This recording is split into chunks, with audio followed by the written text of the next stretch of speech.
C'est parti. Parfait. Alors, bonsoir à tous, merci d'être là.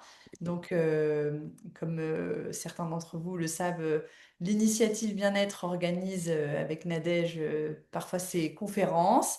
Et donc, cette fois-ci, c'est la dernière de l'année sur le développement du goût de l'effort. Et donc, oui, il y aura un replay. Et, euh, et donc, comme vous le savez, Nadège coopère avec nous depuis maintenant plusieurs années.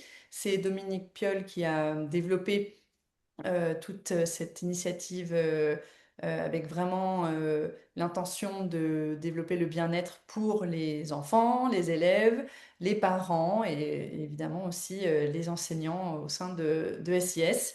Et donc voilà, donc Nadège qui est psychologue, professeure d'université, psychothérapeute, autrice, auteur, maman, va nous éduquer encore ce soir sur un sujet important. Et comme Nadège me le disait, vous allez voir ce soir certains éléments qu'on a déjà vus pour ceux d'entre nous qui avons déjà suivi les conférences préalables et peut-être les ateliers.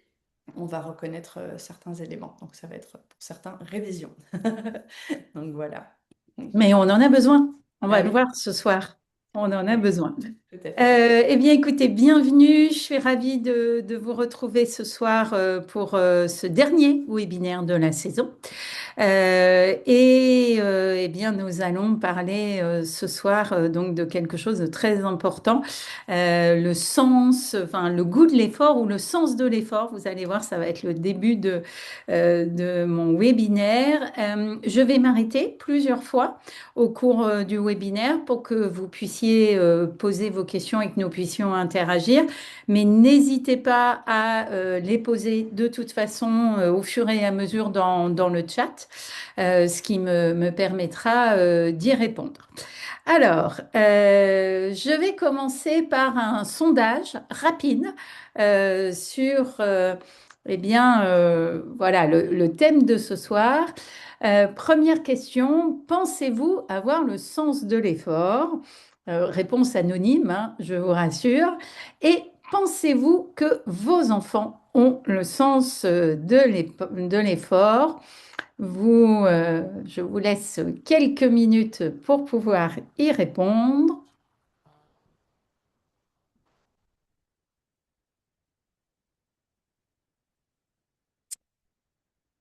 Alors, nous sommes à 9. Voilà, ça y est, les réponses arrivent. Encore une petite minute.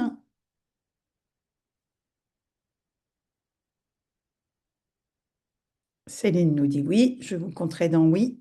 Oui deux fois ou oui une fois. Première et deuxième.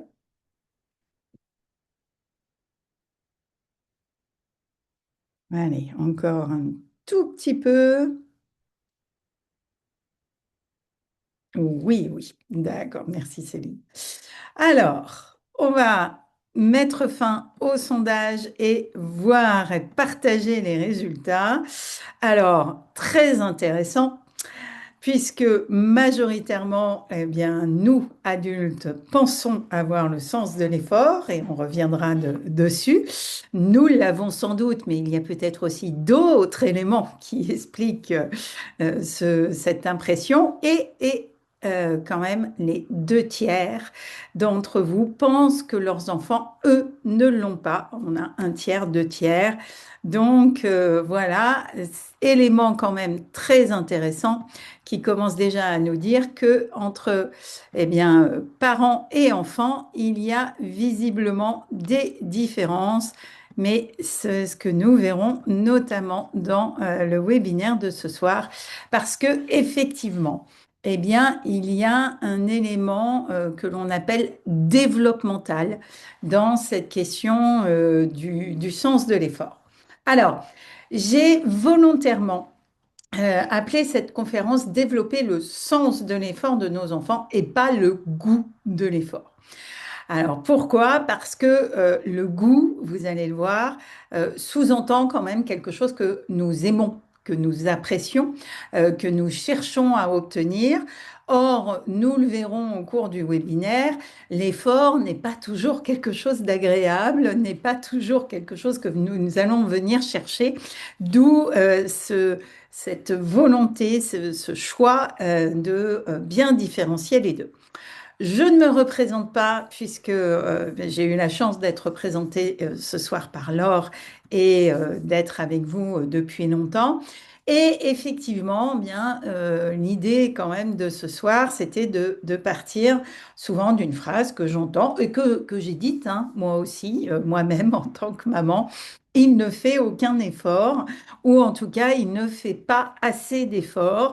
Et nous allons voir ce soir eh bien, essayer de comprendre comment fonctionne cette notion du sens de l'effort. Je reviendrai dessus, hein, le goût, c'est quelque chose de différent et tout ce qui peut se passer derrière. Premier élément, important, je pense.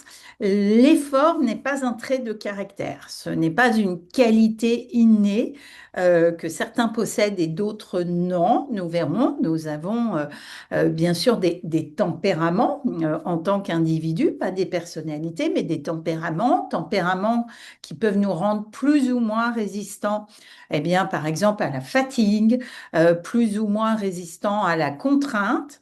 Mais cette notion d'effort, de faire un effort pour quelque chose, c'est une compétence que nous avons construite petit à petit et que nous avons appris, nous adultes, à ajuster, à développer. Et vous allez voir aussi sens de l'effort qui est lié à un certain nombre de critères, critères qui vont se développer au fur et à mesure.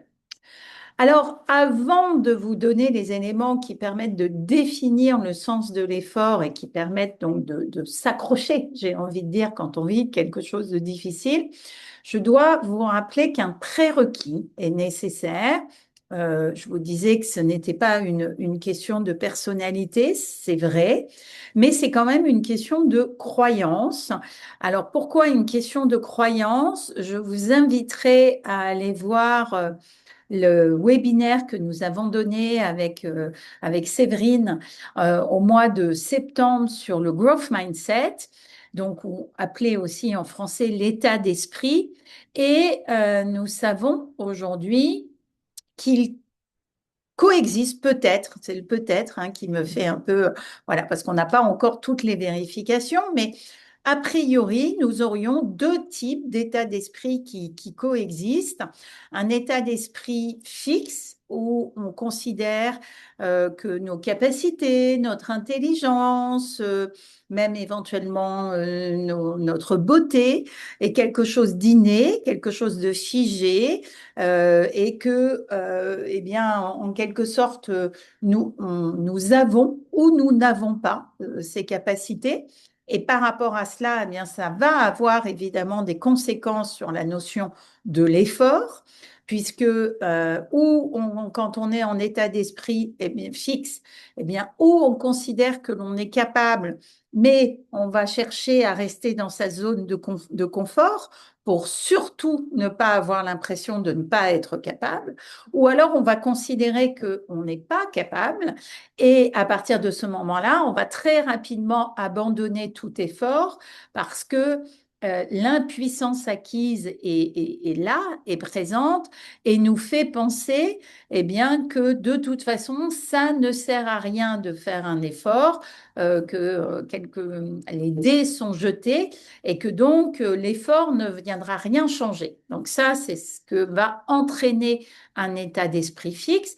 Et j'insiste, hein, un état d'esprit fixe, c'est une croyance, c'est une façon de voir les choses, une façon de voir le monde. Ça, cet état d'esprit fixe, nous l'avons tous pour certaines choses, mais peut aussi coexister ce qu'on appelle le growth mindset ou un état d'esprit de croissance, ou de développement, ça dépend des traductions en français. Et cet état d'esprit de croissance, lui, va être plutôt sur le fait de se dire, ce n'est pas que j'ai ou que je n'ai pas, c'est pas une question de posséder de l'intelligence ou de la beauté ou ce genre de choses, c'est une question de développement, de croissance, d'apprentissage. Tout peut grandir, tout peut se développer et vous verrez dans le webinaire, quand nous vous avons détaillé ces deux éléments, nous avions choisi d'un côté le symbole de la statue pour représenter l'état d'esprit fixe, statue qui peut être magnifique, hein, en marbre, etc., mais donc qui a besoin de rester magnifique. Et nous avions choisi le symbole de l'arbre pour l'état d'esprit de croissance, parce que c'est vraiment la façon dont l'individu va voir ses capacités et ses apprentissages. Et quand vous êtes en état d'esprit de croissance, eh bien, l'effort fait partie de la maîtrise. L'effort est nécessaire et j'ai envie de dire, et on reviendra dessus, l'effort est même la récompense de cet état d'esprit de croissance, puisque l'échec est vraiment vu comme un processus et l'idée dans l'état d'esprit de croissance, c'est le pouvoir du yet en anglais ou du encore en français. Je n'y arrive pas encore, je n'en suis pas encore capable. Et l'effort devient vraiment un outil de progression et pas une preuve de valeur. Alors ça, je ne vais pas m'étendre dessus, mais il faut bien entendre que quand ces deux états d'esprit eh bien, sont présents, ils vont évidemment avoir une influence très importante dans notre capacité de faire un effort et surtout d'accepter l'effort. Et c'est pour ça que avant même de demander à l'enfant ou à l'ado de faire un effort, c'est toujours intéressant d'abord de savoir ce qu'il pense, quelles sont ses croyances par rapport à son apprentissage, par rapport à la matière, par exemple, dans laquelle il se trouve. Si depuis tout petit, il est persuadé d'être nul en maths, s'il a entendu autour de lui, bah, de toute façon, les maths, c'est pas fait pour toi. Si dans la famille, il y a des croyances du style on n'a pas la bosse des maths, moi de toute façon, son père ou sa mère, j'y connais rien en maths, donc c'est normal qu'ils n'y connaissent rien. Ça, c'est un état d'esprit fixe. Vous voyez, il y a tout un nombre de croyances autour de ça. Alors, ça ne veut pas dire que la réalité est éloignée de cette croyance, mais cette croyance vient renforcer de toute façon eh bien, le carcan, la difficulté à accepter l'échec et surtout à accepter eh bien, d'essayer encore et encore. Donc, dans le webinaire, nous vous avons montré, je vais passer vite volontairement pour que nous ayons l'occasion de voir les autres points, mais vraiment, je vous invite à aller regarder ce webinaire. Il est disponible sur le site des parents SIS. Vous pourrez le retrouver. Mais vraiment, un état d'esprit de croissance va changer vraiment l'attitude de l'enfant et va lui permettre de voir l'effort déjà comme un résultat. Et c'est ça qui est important, c'est que l'effort devient un élément central parce que la réussite finale compte, évidemment. Hein. On ne va pas dire que dans l'état d'esprit de croissance, elle n'a pas d'intérêt, mais elle n'est pas la seule récompense. Le fait d'apprendre, le fait d'essayer, le fait d'essayer d'aller vers un petit peu plus de maîtrise est déjà en soi une récompense. Et donc, dans ces éléments de langage hein, qui vont être importants, mais je vais revenir dessus un petit peu à la fin de la conférence, on le verra, le fait de vraiment parler des efforts, de ce qui a pu être acquis ou pas acquis, des progrès qui ont pu être faits et on le verra, de rester vraiment sur le comportement, sur les acquis de l'enfant est plus intéressant que le résultat lui-même et aussi eh bien, être capable de montrer notre propre esprit de croissance à nos enfants, être capable de leur dire, ben oui, j'ai peut-être pas atteint ce que je voulais atteindre, mais j'ai appris ceci et j'ai pu développer ceci, etc., etc., est un élément vraiment important. Donc voilà, je voulais très rapidement faire cette introduction sur le growth mindset. Vos enfants, normalement, ont eu au collège cette année des ateliers autour du growth mindset avec leurs professeurs. Si ça n'a pas été le cas pour tous les élèves cette année, le projet continue l'année prochaine et l'objectif est vraiment de les accompagner.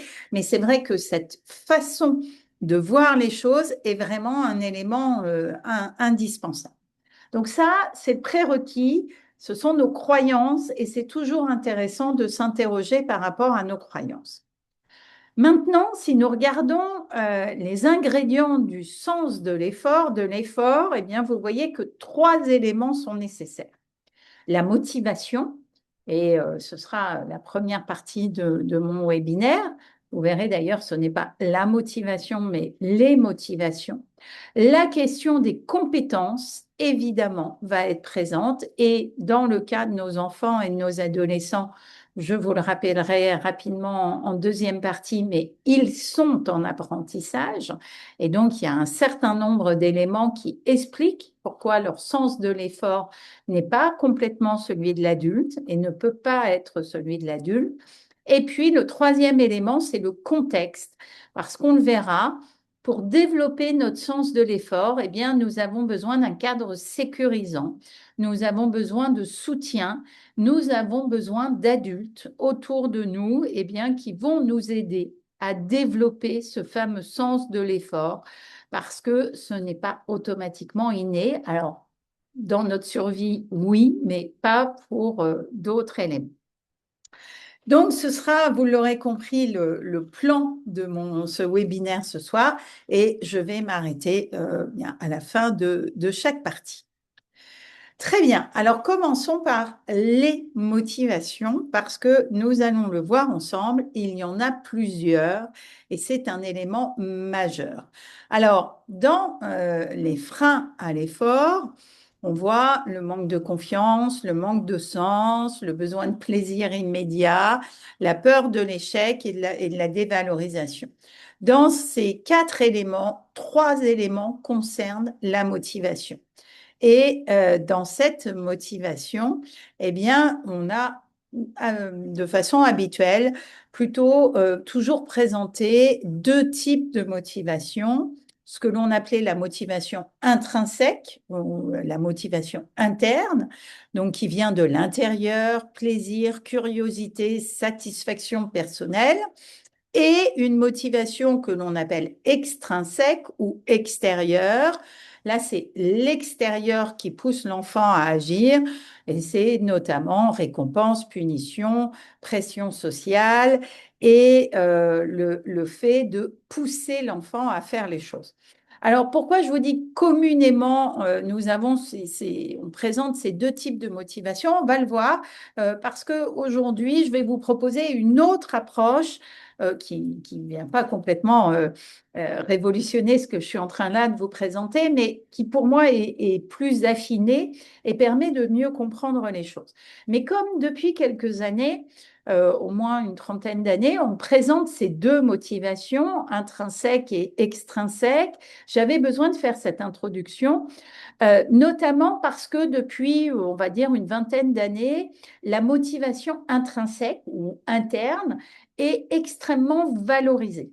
Ça, c'est si on doit trouver un élément de changement entre peut-être la génération de nos enfants et celle de nos parents, peut-être d'ailleurs la génération de nos enfants et la nôtre, eh bien, c'est que dans notre société actuelle, la motivation interne est extrêmement valorisée, présentée. C'est quelque chose qui, en termes de développement personnel, est vraiment mis en avant. On nous invite à eh bien, prendre du plaisir dans ce que nous faisons, à chercher des métiers passion, à chercher à voilà, à nourrir notre curiosité, à nous épanouir, notamment dans notre travail.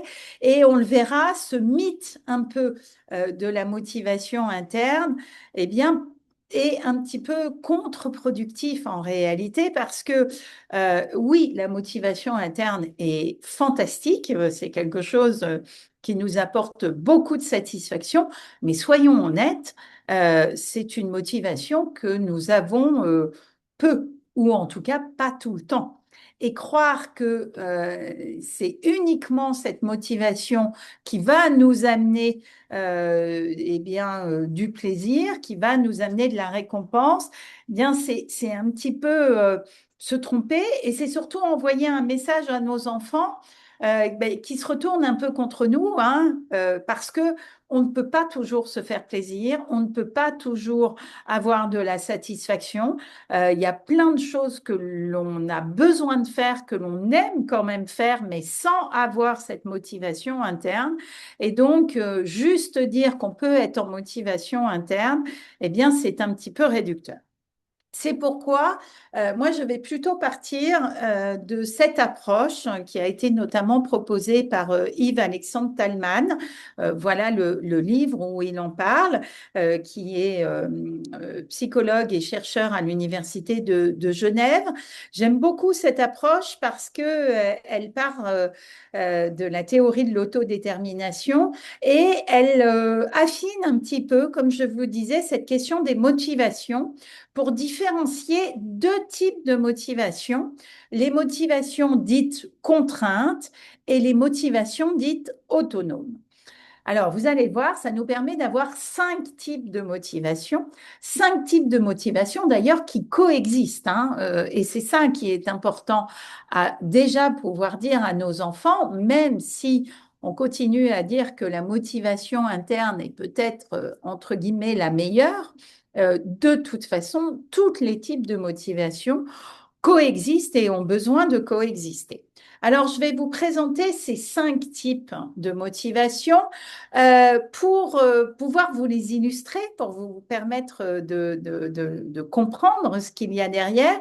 Je vais prendre deux exemples. Un exemple qui vous concerne, vous, adultes, et un exemple qui peut concerner votre enfant en tant qu'élève. Moi, j'essaie de développer en tant qu'adulte une nouvelle motivation pour prendre davantage mon vélo et beaucoup moins ma voiture. C'est ce que j'aimerais. J'aimerais être beaucoup plus motivée à prendre mon vélo. Et j'aimerais bien que mon enfant soit par contre beaucoup plus motivé sur le fait d'apprendre ses leçons de maths. Alors, je vous rappelle, hein, attention à nos croyances.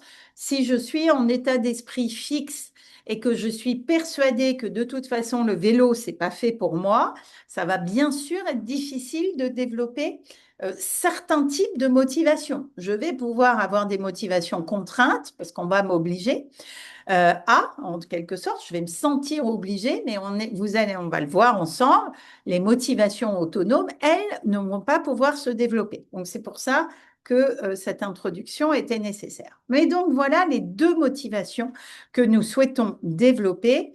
Plus de vélo, plus de maths. Super programme. Alors, si je suis en motivation contrainte, et parfois, on va le voir, je vais être en motivation contrainte et ça va même être nécessaire. Il y a deux types de motivation contrainte. Une motivation contrainte qui est due aux pressions externes, c'est les fameuses motivations extrinsèques dont je vous parlais au début, mais il existe aussi les pressions internes. Les pressions externes, ben c'est quoi? C'est le bâton et la carotte. Donc, je vous rappelle, ma motivation à prendre le vélo ou la motivation de faire plus de maths. Si je suis en motivation externe, en pression externe, ben, je vais prendre le vélo parce que notamment le parking, voilà, les parkings coûtent extrêmement cher. Pouvoir garer ma voiture dans Paris, c'est 35 € la journée. Je trouve ça affreusement cher, donc je vais prendre le vélo parce que je ne veux pas payer les 35 €. Ça va bien sûr me motiver, mais par contre, je vais râler tout le temps, hein, on est d'accord, et je vais trouver ça absolument inadmissible. Et surtout, ben, le jour où le parking sera gratuit ou beaucoup moins cher, illico, je reprendrai ma voiture. Mais ça, c'est pour vous illustrer voilà, l'efficacité de la pression externe. Pour un enfant, eh bien oui, il va peut-être se motiver à faire des maths parce que bah, il a eu une très mauvaise note à son dernier contrôle et bah, peut-être qu'il a été très vexé, enfin peut-être qu'il a été puni ou peut-être qu'il a été privé de quelque chose ou peut-être qu'on lui propose un cadeau s'il réussit mieux eh bien, la prochaine fois. Donc, il va travailler, mais parce que, vous êtes d'accord avec moi, c'est l'extérieur, le bâton ou la carotte, qui le pousse à travailler. Donc ça, c'est les pressions externes, mais il existe aussi des pressions internes, on va dire, qui sont liées au regard de l'autre. Alors, c'est pas, on ne me propose pas immédiatement une récompense ou une punition, mais je suis tellement soucieux du regard de l'autre que je vais agir. Bah, par exemple, si à côté de chez moi, j'ai un voisin très, très écologique et qui me regarde vraiment d'un sale œil à chaque fois que je prends ma voiture et même se permet des petites remarques acerbes et qui me vexent, eh bien, je vais prendre mon vélo quand il est là.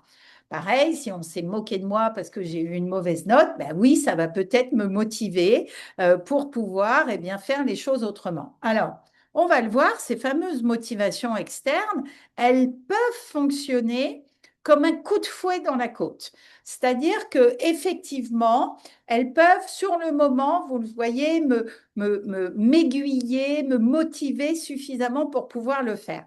Par contre, on sait que ces deux types de motivation, eh bien, ne fonctionnent pas longtemps. Et comme je vous le disais dans mes exemples, ont tendance à disparaître dès que le bâton ou dès que la carotte n'est plus présente, dès que le contexte change, eh bien ces motivations s'arrêtent et on le verra en plus, elles ont un problème, c'est les motivations contraintes. C'est que, un, elles freinent énormément l'autonomie et elles freinent les autres types de motivation. Et c'est ça qui est vraiment problématique, c'est qu'elles ne permettent pas que les autres motivations arrivent.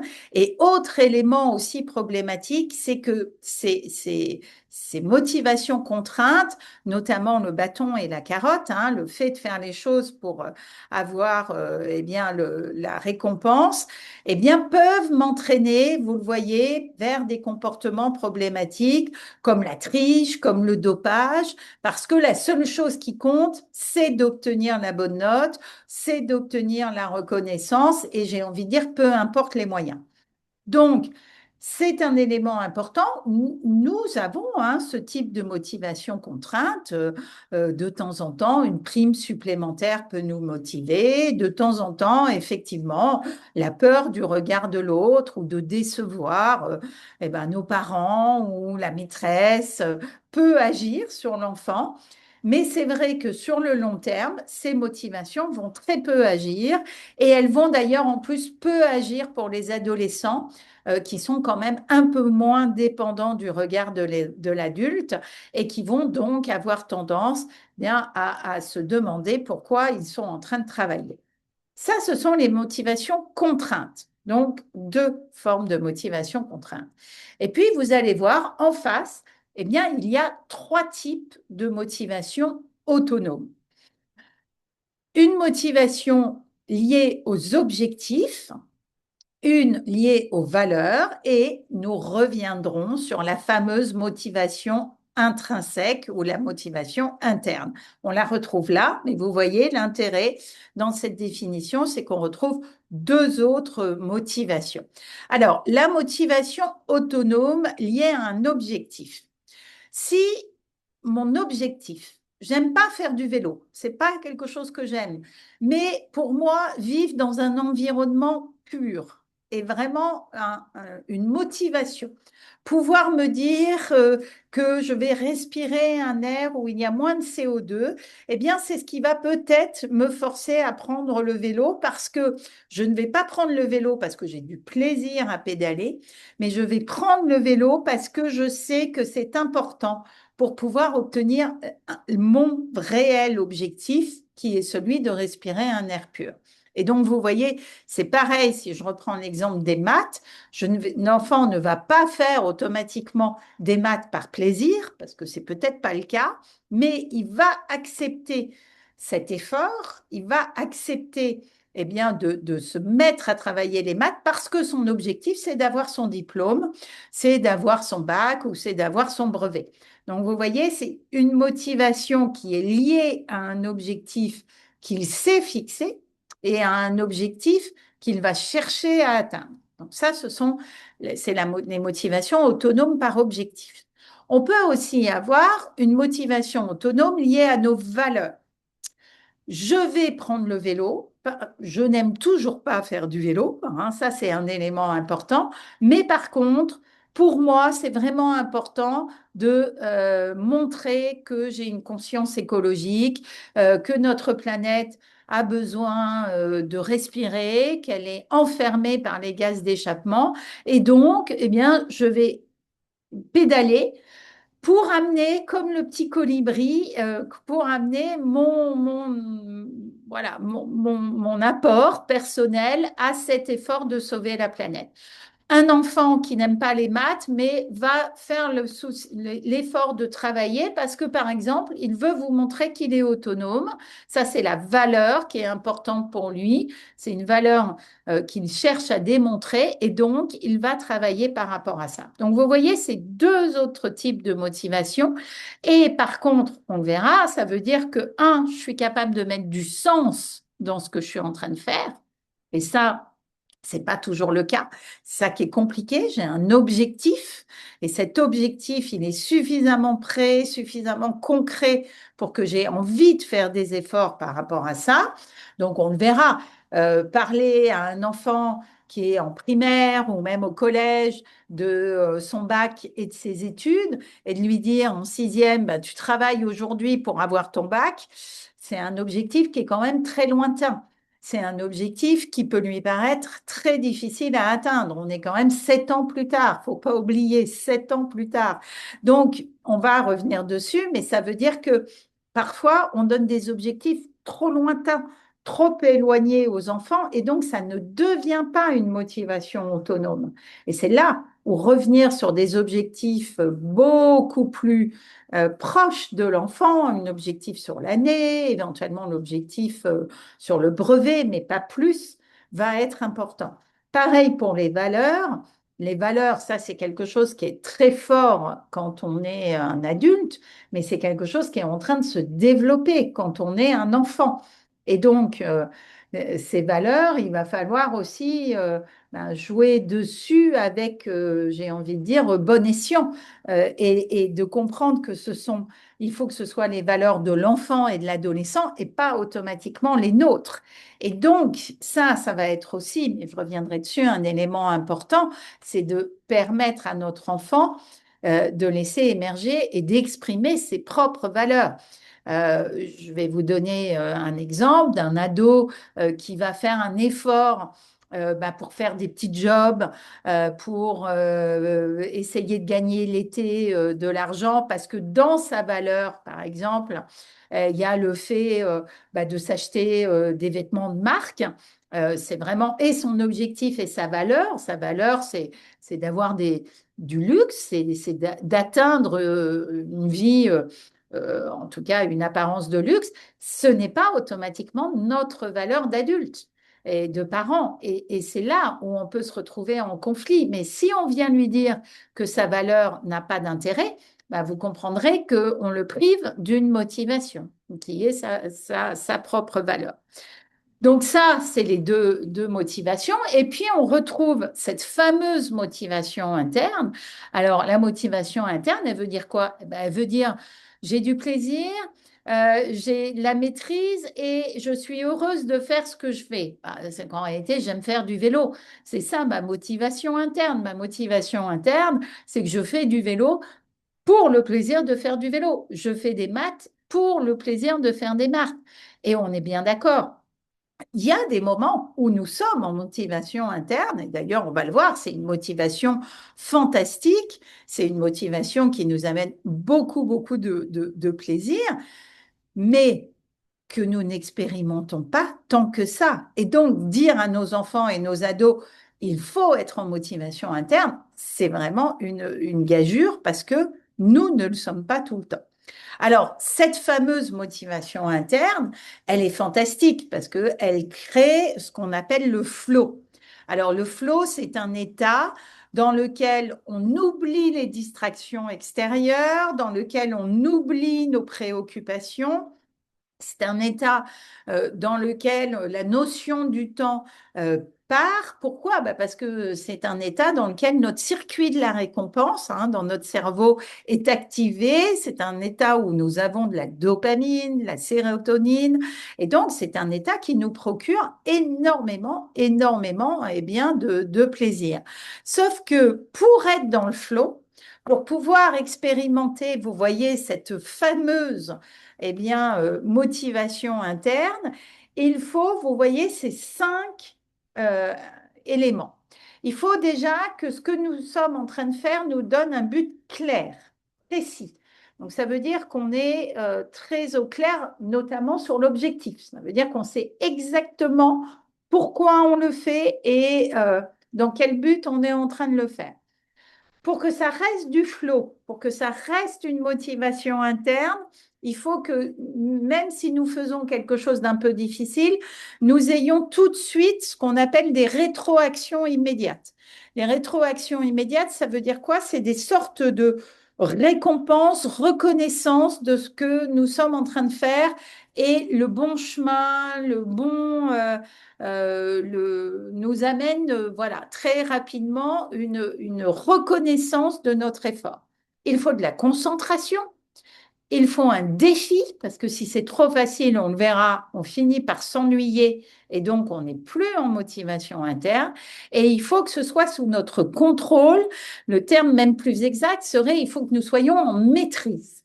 Parce que quand nous ne sommes pas en maîtrise d'une tâche, nous ne pouvons pas être en motivation interne. Et ça, c'est un élément important.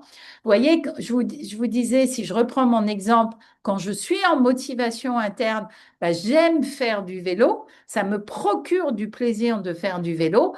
Autant vous dire que si je suis en train d'apprendre à faire du vélo, je n'ai pas ce plaisir-là, en tout cas pas autant. Je ne vais pas être toujours en motivation interne, parce qu'il y a des moments où bah, je ne vais pas très bien maîtriser mon vélo, il y a peut-être des moments où je vais avoir peur, etc., etc. Et donc, je vais quitter cet élément de motivation interne. Donc, tout ça pour vous expliquer que cette motivation interne, oui, elle existe et oui, elle est fantastique, mais elle est difficile à obtenir et elle est difficile à maintenir. Et ça, c'est vraiment un élément important. Et donc, nous allons toujours être en arbitrage entre les motivations contraintes et les motivations autonomes. Et ça, nous, on ne s'en rend pas compte adultes, mais nous sommes toujours en train d'arbitrer comme ça. Il y a des fois, ben oui, nous sommes en motivation autonome, nous faisons les choses parce que nous aimons les faire, parce que nous avons un objectif et nous cherchons à atteindre un but précis, ou parce que ça répond à nos valeurs et que, par exemple, on veut se montrer solidaire de nos collègues au bureau, ou on veut se montrer compétent, et c'est pour ça qu'on va accepter de travailler. Mais il y a d'autres fois, soyons honnêtes, nous sommes aussi en motivation contrainte. Nous allons aller travailler pour le salaire, pour éviter de perdre notre travail, ou nous allons réaliser tel ou tel dossier qui ne nous intéresse pas du tout, mais pour éviter lors de la présentation, d'avoir le sentiment de ne pas être assez bon ou de ne pas présenter une présentation de qualité suffisante. Mais on est bien d'accord, si nous sommes toujours en motivation contrainte, à un moment, nous allons finir par perdre notre motivation et surtout notre sens de l'effort va vraiment être beaucoup moins important et bien, va être évidemment moins pertinent dans le temps. Alors, vous voyez sur cette slide que en réalité, alors comment on arrive à savoir où se situe notre motivation? Eh bien, c'est vraiment une question de de ratio entre les efforts que je dois fournir et le délai voilà, dont je vais avoir besoin pour récupérer un gain. Et vous voyez, et c'est M. Thalmann qui propose cette équation, la motivation, en réalité, c'est une sorte de calcul hein, que nous faisons sans arrêt, avec d'un côté les bénéfices que nous allons gagner à faire l'effort, plus l'espérance que nous avons. L'espérance, c'est est-ce que honnêtement j'ai plus ou moins de chances de l'obtenir? Est-ce que c'est facile ou pas?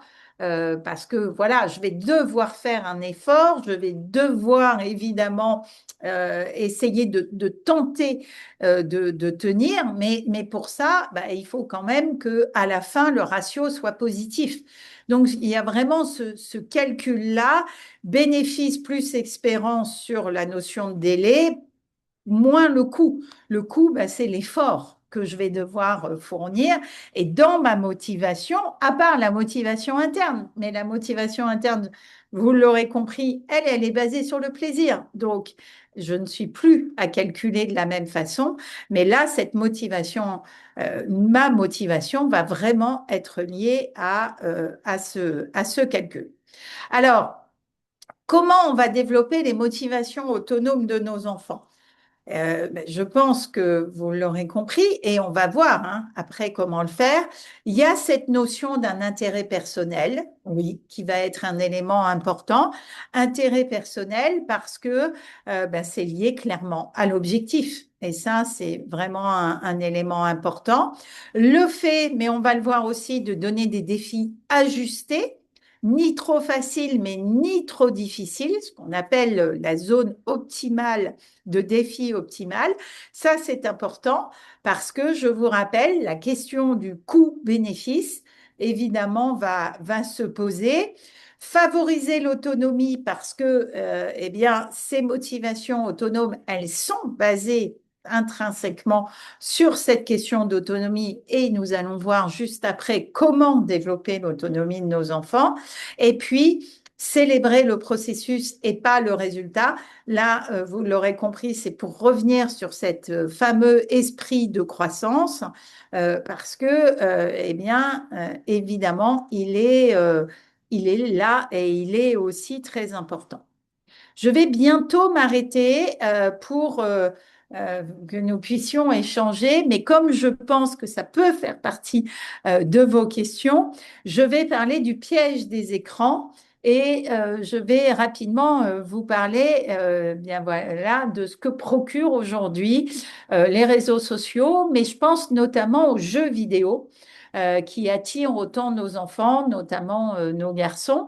Eh bien, il faut que vous sachiez que ces réseaux sociaux, ces jeux vidéo sont basés sur le fait de créer une motivation interne. Ils sont basés sur le fait, vous vous souvenez, je vous disais, il faut qu'il y ait un objectif précis, il faut qu'il y ait des rétroactions, il faut qu'il y ait des défis, mais il faut aussi que ce soit atteignable. Eh bien, vous prenez typiquement les jeux vidéo, ils sont basés vraiment sur cet élément. Et donc, ils amènent de la récompense immédiate, ils permettent un effet court, ils permettent une comparaison permanente, alors qui peut entraîner du découragement, mais qui entraîne aussi parfois du plaisir, parce qu'on voit qu'on gagne contre les autres. Et c'est vraiment la difficulté de ces écrans, c'est que aujourd'hui, vous vous souvenez, hein, je vous montrais cette balance où il faut trouver entre l'effort et la récompense. Eh bien, évidemment, la question des écrans, mais on va revenir après, mais la question des écrans va être cruciale parce que les écrans vont m'amener du plaisir, vont m'amener beaucoup de choses là où j'ai peut-être pas besoin de faire d'efforts. Et comme je pense aux enfants et aux adolescents, j'ai peut-être eu le sentiment de faire beaucoup d'efforts dans la journée et déjà d'avoir peut-être hein, un peu utilisé tout mon capital effort et contrainte dans la journée, évidemment, l'écran va être un refuge extrêmement important. Et dans la motivation aujourd'hui de nos enfants et dans le fait de les aider à développer leur motivation et donc leur sens de l'effort, mais on va le voir juste après, il va falloir leur apprendre à résister aux écrans parce que c'est un des éléments aujourd'hui qui effectivement peut freiner eh bien, leur capacité, je pense notamment à faire des efforts scolaires, parce que là, il y a un échappatoire magnifique hein, par rapport, eh bien, par rapport à l'effort que ça nécessite. Donc voilà, mais avant de vous parler de comment résister aux écrans, je vais vous proposer de faire un effort maintenant en répondant éventuellement à vos questions ou à vos remarques pour aussi bah, que votre motivation reste présente par rapport à l'écoute de ce webinaire. Vous voyez, j'ai besoin moi aussi de jouer sur cette notion de délai qui ne doit pas être trop long pour que vous restiez motivé. Y a-t-il des questions ou des remarques déjà par rapport aux éléments que j'ai partagés pour l'instant avec vous?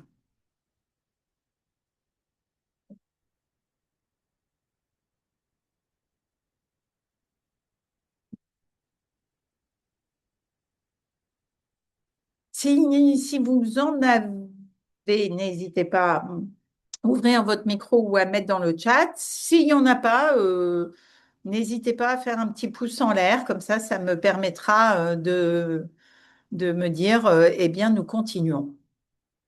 OK, petit pouce en l'air. OK, plein de pouces en l'air. OK, bon. Eh bien, écoutez, s'il n'y a pas de regret, et pas de questions particulières, de toute façon, nous aurons le temps. J'ai compris que vous aviez envie. Est-ce que vous me conseillez d'expliquer ce panachage des motivations à vos enfants?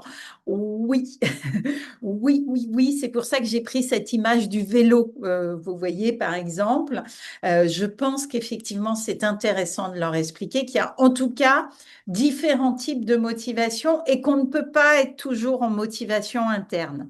Ça, c'est vraiment important. Alors, je pense que le plus simple, mais on en reparlera, c'est éventuellement que vous preniez votre exemple, hein. C'est-à-dire de dire, bah, tu vois, euh, là, je suis en motivation, bah, j'ai pas envie de faire les choses, mais voilà, je sais pas, hein, vous prenez par exemple le ménage. Il y a des gens qui aiment faire le ménage, soyons honnêtes, donc là, on est en motivation interne, mais il y a des gens qui n'aiment pas faire le ménage, mais leur objectif, c'est d'avoir une maison propre. Donc là, ça vous permet d'expliquer la motivation par objectif. Ou alors leur valeur, ça peut être d'avoir une maison dans leur valeur, un environnement soigné, ça c'est une valeur. Ou alors parfois, bah, on a des invités qui arrivent et là, on est en motivation contrainte. Vous le voyez, on est en motivation contrainte, on fait le ménage, pas parce qu'on a envie, d'ailleurs, ça peut même nous mettre, mais parce qu'on ne veut pas que nos invités pensent qu'on ne s'occupe pas bien de notre maison. Donc, vous voyez, vous pouvez vous-même l'expliquer et je pense que c'est intéressant, effectivement. Que nos enfants le comprennent et comprennent que voilà, nous panachons, comme vous l'avez écrit, sans arrêt. Je ne sais pas si c'est votre prénom Awa mais vous avez la main levée, n'hésitez pas à vous exprimer. J'ai une question. Et pour l'enfant, même si la motivation est très claire, donc par exemple le jour de concert, il pleure en disant j'aurais dû faire plus d'efforts, j'aurais dû m'entraîner plus. Mais dans le quotidien de tous les jours, c'est très difficile de faire le lien entre sa motivation et maintenant comment je vais faire. Comment pouvoir Alors, malheureusement, on va le voir, mais là, c'est aussi l'expérience. C'est-à-dire que s'il n'est pas bien le jour du concert, bah, normalement, se souvenir de ce qu'il a vécu devrait le motiver pour les fois d'après. Et ça, on va le voir. euh, pour développer la motivation de nos enfants, bah, il faut aussi qu'ils soient confrontés parfois à des choses un peu désagréables. Il faut qu'ils soient confrontés, alors je ne vais pas dire des échecs, mais en tout cas des erreurs, voire des échecs, hein, soyons honnêtes, parce que parfois, évidemment, ben, c'est aussi, alors là, vous voyez très clairement, hein, le jour du concert, il regrette de ne pas avoir travaillé, c'est une motivation, là, c'est une pression externe. On est sur une motivation, pression, enfin pression interne. Tout d'un coup, j'ai peur de ce que les autres vont penser de moi. Mais parfois, bah, c'est nécessaire.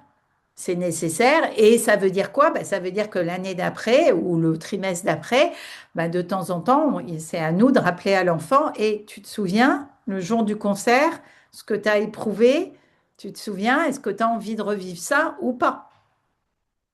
Et c'est un peu à lui de décider s'il a envie ou pas. Vous voyez? Malheureusement, euh, il y a un moment, il va falloir qu'il soit confronté aux conséquences de ses actes. Mais peut-être il faut une certaine maturation. Ah ben oui, il faut de l'expérience. Il Mm. faut un peu d'expérience, d'où le fait que, bah, voilà, il y a des choses qu'on ne pourra pas leur éviter et où on aimerait que leur motivation soit une motivation autonome, mais malheureusement, j'insiste, mais de temps en temps, un peu de motivation externe d'abord est nécessaire, hein, voilà. Et puis de temps en temps, malgré ça, ça ne suffira pas. Mm. Voilà. Et dans ces cas-là, bah, il n'y a pas d'autre chose que de laisser à l'enfant le fait de le vivre. C'est ça. Et Merci. le fait de vivre un moment de succès, un moment de réussite, une bonne note, quelque chose qui fait plaisir, va motiver pour revivre ça. Et le fait de vivre quelque chose de moins agréable va motiver pour se dire, oh ben, j'aimerais mieux pas revivre ça. Et en fait, là où c'est top en tant que parent de pouvoir accompagner nos enfants dans ces moments-là, c'est vraiment de pouvoir reconnaître, ah bah oui, là ça a été dur, ah bah t'as pris conscience, tu t'es rendu compte. Ce qui est top, c'est que la prochaine fois, tu pourras faire différemment et vraiment de leur montrer quelle est la leçon qu'on peut tirer de ce moment et comment l'utiliser, ce moment un peu plus difficile pour la suite. Donc c'est ça. Et Voilà. aussi venir les démotiver en disant, bah, tu vois, je t'avais bien dit, tu m'avais pas écouté, et là, on n'est pas en train de booster quelque part, hein, en train de rappeler, c'était moi qui avais dit, je le savais, et ça, c'est moins constructif. Mm. Ouais. Mais effectivement, la crise, entre guillemets, fait partie de l'apprentissage. Elle est nécessaire. Il y a des fois, alors pourquoi? Parce que l'erreur, la crise, la difficulté, c'est aussi ce qui développe la maturité. Et soyons honnêtes, motivation et maturité vont ensemble. C'est pour ça que nous, adultes, nous avons plus de motivation. C'est parce que aussi, on a fait plus d'expériences et notamment des expériences pas très agréables. Et à force de les faire, on s'est dit, bon, bah, j'ai pas très envie de faire ça, mais je vais quand même le faire parce que je sais que le prix à payer, vous voyez, va être trop important. Et c'est pour ça qu'il y a quand même une nette différence entre les adultes et les enfants et les adolescents. Soyons honnêtes, c'est pas qu'une question de motivation, c'est aussi une question d'apprentissage Exactement. Et d'expérience, ouais. Mm, mm. et d'expérience. On me dit que les jeux vidéo s'inscrivent dans une logique de plaisir immédiat et qu'il n'y a pas automatiquement d'effort. Non, on est en motif. Vous avez raison. Il y a un peu d'effort hein, quand même, mais c'est des efforts atteignables. Et c'est pour ça, et on va le voir, c'est pour ça que les jeux vidéo, notamment, créent de la motivation interne. C'est pour ça qu'on a envie d'aller jouer. Et c'est pour ça que, notamment, bah, nos enfants, entre faire mes devoirs en motivation externe, faire mes devoirs parce que j'ai peur d'avoir une mauvaise note ou j'ai peur que maman me crie dessus, et aller jouer à un jeu vidéo en motivation interne, bah, vous voyez, la balance, elle se fait très très rapidement, quoi. Et ça, c'est bien le problème aujourd'hui des écrans, c'est que oui, ils amènent des plaisirs immédiats, de la répétition, etc., enfin, de la facilité, etc., etc. D'où le fait, s'il n'y a pas d'autres questions, qu'on continue ma présentation, sauf si tu veux rajouter quelque chose peut-être, Laure. J'ajoute juste que, en fait, dans le jeu vidéo, souvent l'effort n'est pas conscientisé. Dans le jeu vidéo, on a une déconnexion de notre système souvent. On est juste un peu le nez dans le guidon sur la tâche et on ne se rend pas compte de la répétition dans certaines situations. Et Mm. donc effectivement, là où nous, on peut utiliser cette histoire de jeu vidéo en disant, mais regarde combien de fois tu as joué pour pouvoir passer le niveau, combien de fois tu as dû répéter, ça s'applique pas seulement à ce jeu-là, mais aussi dans les autres jeux de la vie. Et donc, c'est ça, de leur faire prendre conscience de ce qui se passe dans Mm. l'acte du jeu vidéo qui a tendance à être un peu je- Répétitif, oui. voilà, Oui, répétitif, et oui. surtout, j'ai pas le recul de ah, mais j'ai répété ce niveau 15 fois. C'est. Oui. Mm. Mais c'est quand même intéressant parce que pour connaître des game designers, ils font exprès que le niveau soit un petit peu difficile parce que sinon, c'est pas un défi et ça vous intéresse pas. Mais en même temps, pas trop difficile parce que sinon, on arrêterait d'y jouer. Et Voilà. ça, c'est vraiment intéressant. Et par exemple, dans le jeu vidéo, aujourd'hui, par exemple, l'IA ne contrôle pas le niveau de difficulté du jeu. Pourquoi? Parce que l'IA serait trop forte et donc elle découragerait tous les joueurs. Et donc aujourd'hui, ils utilisent l'IA, mais pas pour définir le niveau de difficulté. C'est des humains qui le font pour être sûr que ce soit pas trop dur. Donc vous voyez, c'est quand même intéressant. Et ça montre bien aussi, et on va le voir, que quand une tâche est trop difficile, ben, très rapidement, elle nous décourage. Voilà. Donc voilà. Je continue si vous en êtes d'accord. Donc, je vous disais que, par contre, pour les écrans, bah, il va falloir, là, c'est pas une question de motivation, hein. Je pense qu'on va pas développer la motivation de nos enfants à utiliser les écrans. Ça, je pense que ça va, ils le font tout seuls. Nous allons au contraire, eh bien, plutôt développer leur motivation à quoi? À résister aux écrans. Hein, ça, c'est vraiment un élément intéressant. Et en atelier sur les écrans, nous aimons utiliser cette image de Ulysse qui, vous le savez, a vécu une odyssée incroyable. Et à un moment, dans cette odyssée, eh bien, Ulysse devait traverser la mer des sirènes et il savait hein, que cette mer était extrêmement dangereuse et que s'il entendait le chant des sirènes, eh bien, il allait se jeter à l'eau et risquer de mourir. Et donc, Ulysse va demander à ses marins de l'accrocher au mât parce qu'il veut à tout prix écouter le chant des sirènes, mais il sait qu'il va céder. Donc il leur demande de l'attacher au mât pour qu'ils puissent les entendre et il demande à ses marins, eux par contre, de complètement se boucher les oreilles pour ne pas entendre le chant des sirènes. Et donc en atelier, sur les écrans, nous aimons bien travailler cette notion que eh bien, nos écrans sont des sirènes numériques. Et elles sont d'ailleurs hein, créées comme ça et que nous devons apprendre à résister à ces sirènes numériques. Alors, il faut bien sûr d'abord prendre conscience que les écrans sont des sirènes et bon, c'est un travail que nous commençons à faire les uns et les autres, mais voilà, et c'est pour ça que c'est important et je vous inviterai à aller voir le webinaire sur les écrans, de rappeler à nos enfants que par exemple les réseaux sociaux sont construits de façon à ce que nous revenions, nous restions le plus longtemps possible. Comme je vous le disais, que les jeux vidéo sont construits de la même façon. Et ça ne veut pas dire hein, qu'il faut éviter absolument tous ces supports. Ça veut dire qu'il faut comprendre ce qu'il y a derrière et comprendre que le chant des sirènes peut parfois être beau, être un peu trop attrayant, et que nous avons besoin eh bien, d'apprendre à résister. Et donc ça, c'est un élément important déjà de comprendre, hein, vous l'aurez compris, un, qu'il y a un chant des sirènes, qu'il y a des sirènes numériques, aider notre enfant, notre adolescent à l'identifier. Vous voyez, c'est intéressant parce que moi, j'ai des ados qui deviennent un peu grands maintenant, qui vont avoir la... enfin, il y en a deux qui ont dépassé, viennent tout juste de dépasser la vingtaine, et ils commencent vraiment à comprendre cette notion de sirène numérique, et je vois qu'ils commencent à mettre en place des outils pour pouvoir freiner ces sirènes numériques, ce qu'ils avaient énormément de mal à faire avant, il y a encore 2, 3 ans.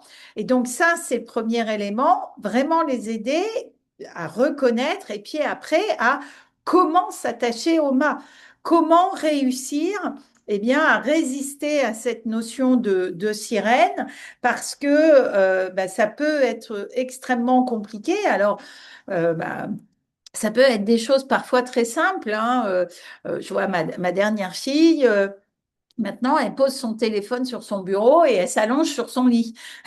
Et comme il faut se lever pour aller chercher le téléphone, bah, elle y va moins. Voilà, elle s'attache au mât physiquement. S'attacher au mât, c'est le contrôle parental, hein, qui va servir à ça et qui permet de venir mettre une limite. Alors là, c'est pas de la motivation interne, c'est de la motivation externe, mais ça fonctionne aussi. Ça peut être se mettre des autolimites, etc., etc. Il y a plein d'éléments à travailler, mais à entendre que, effectivement, aujourd'hui, il y a une concurrence, hein. Il n'y a pas qu'une question de motivation par rapport au devoir, il y a vraiment cette question de la concurrence par rapport aux écrans et que c'est un élément important. Et se rappeler hein, que là, il y a une volonté à développer, pas qu'une motivation, une volonté. Et c'est ça aussi. C'est pour ça que je vous disais, c'est pas que le goût de l'effort, c'est vraiment le sens. Et il y a cette volonté, volonté de résister, volonté de pouvoir, peut-être se passer parfois de l'écran. Et pour ça, il faut de l'entraînement, donc des petites tâches, il faut de l'énergie. Hein. Et l'énergie, c'est quoi? C'est aussi prendre conscience, par exemple, que du plaisir, je ne l'ai pas que derrière un écran. Mais c'est vrai que vous voyez, quand après une journée complète de travail, au collège ou à l'école, où il y a eu quand même beaucoup de contraintes, pas beaucoup de dopamine, et puis que l'écran vient amener ce shoot de dopamine, et puis qu'après, on dit à l'enfant, lâche ton écran et va lire. Alors que c'est peut-être pas un plaisir pour lui, là, il n'y a pas de dopamine, hein. Donc, il faut aussi souvent plutôt faire les choses qui nous demandent de l'énergie avant le shoot de dopamine ou quand vous voulez que votre enfant lâche l'écran, eh bien, il faut avoir prévu quelque chose qui lui amène de la dopamine dans la vie concrète. Lâcher l'écran pour peut-être venir cuisiner avec vous ou faire un jeu avec vous ou faire quelque chose d'agréable parce que c'est loin d'être facile.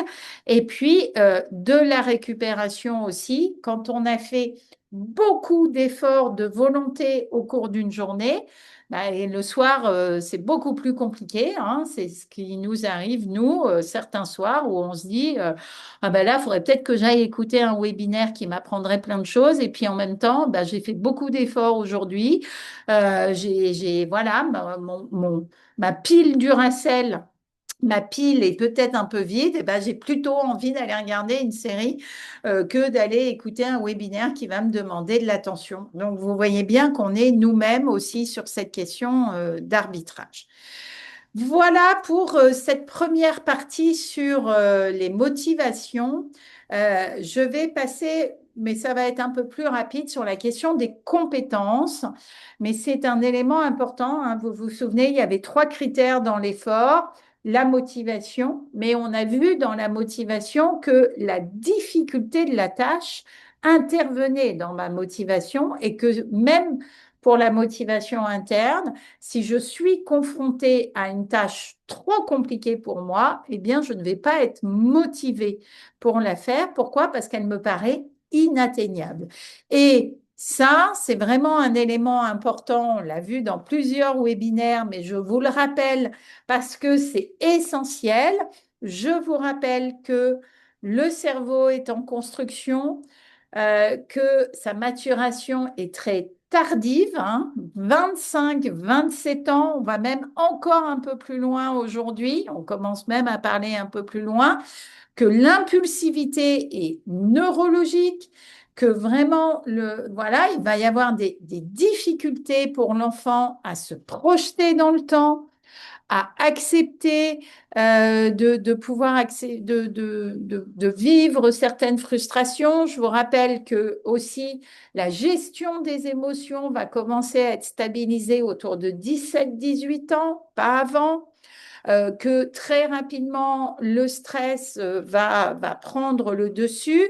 Et je vous rappelle aussi, mais voilà, je passe très vite, mais n'hésitez pas à aller voir le webinaire qui en parle. Et je vous rappelle que dans notre construction cérébrale, nous avons ce qu'on appelle des automatismes qui nous permettent de faire les choses beaucoup plus vite et que la différence entre le cerveau d'un enfant et le cerveau d'un adulte, c'est que nous sommes devenus des experts de notre environnement, qu'il y a beaucoup de tâches que nous faisons en automatique, ce qui nous libère de la bande passante, je vais dire ça comme ça, ce qui nous libère de l'énergie et donc ce qui nous libère aussi eh bien, de l'effort. Parce qu'il y a beaucoup de choses que nous faisons aujourd'hui avec un minimum d'effort parce que c'est devenu un automatisme, parce que nous ne nous posons plus la question et donc eh bien, ce sentiment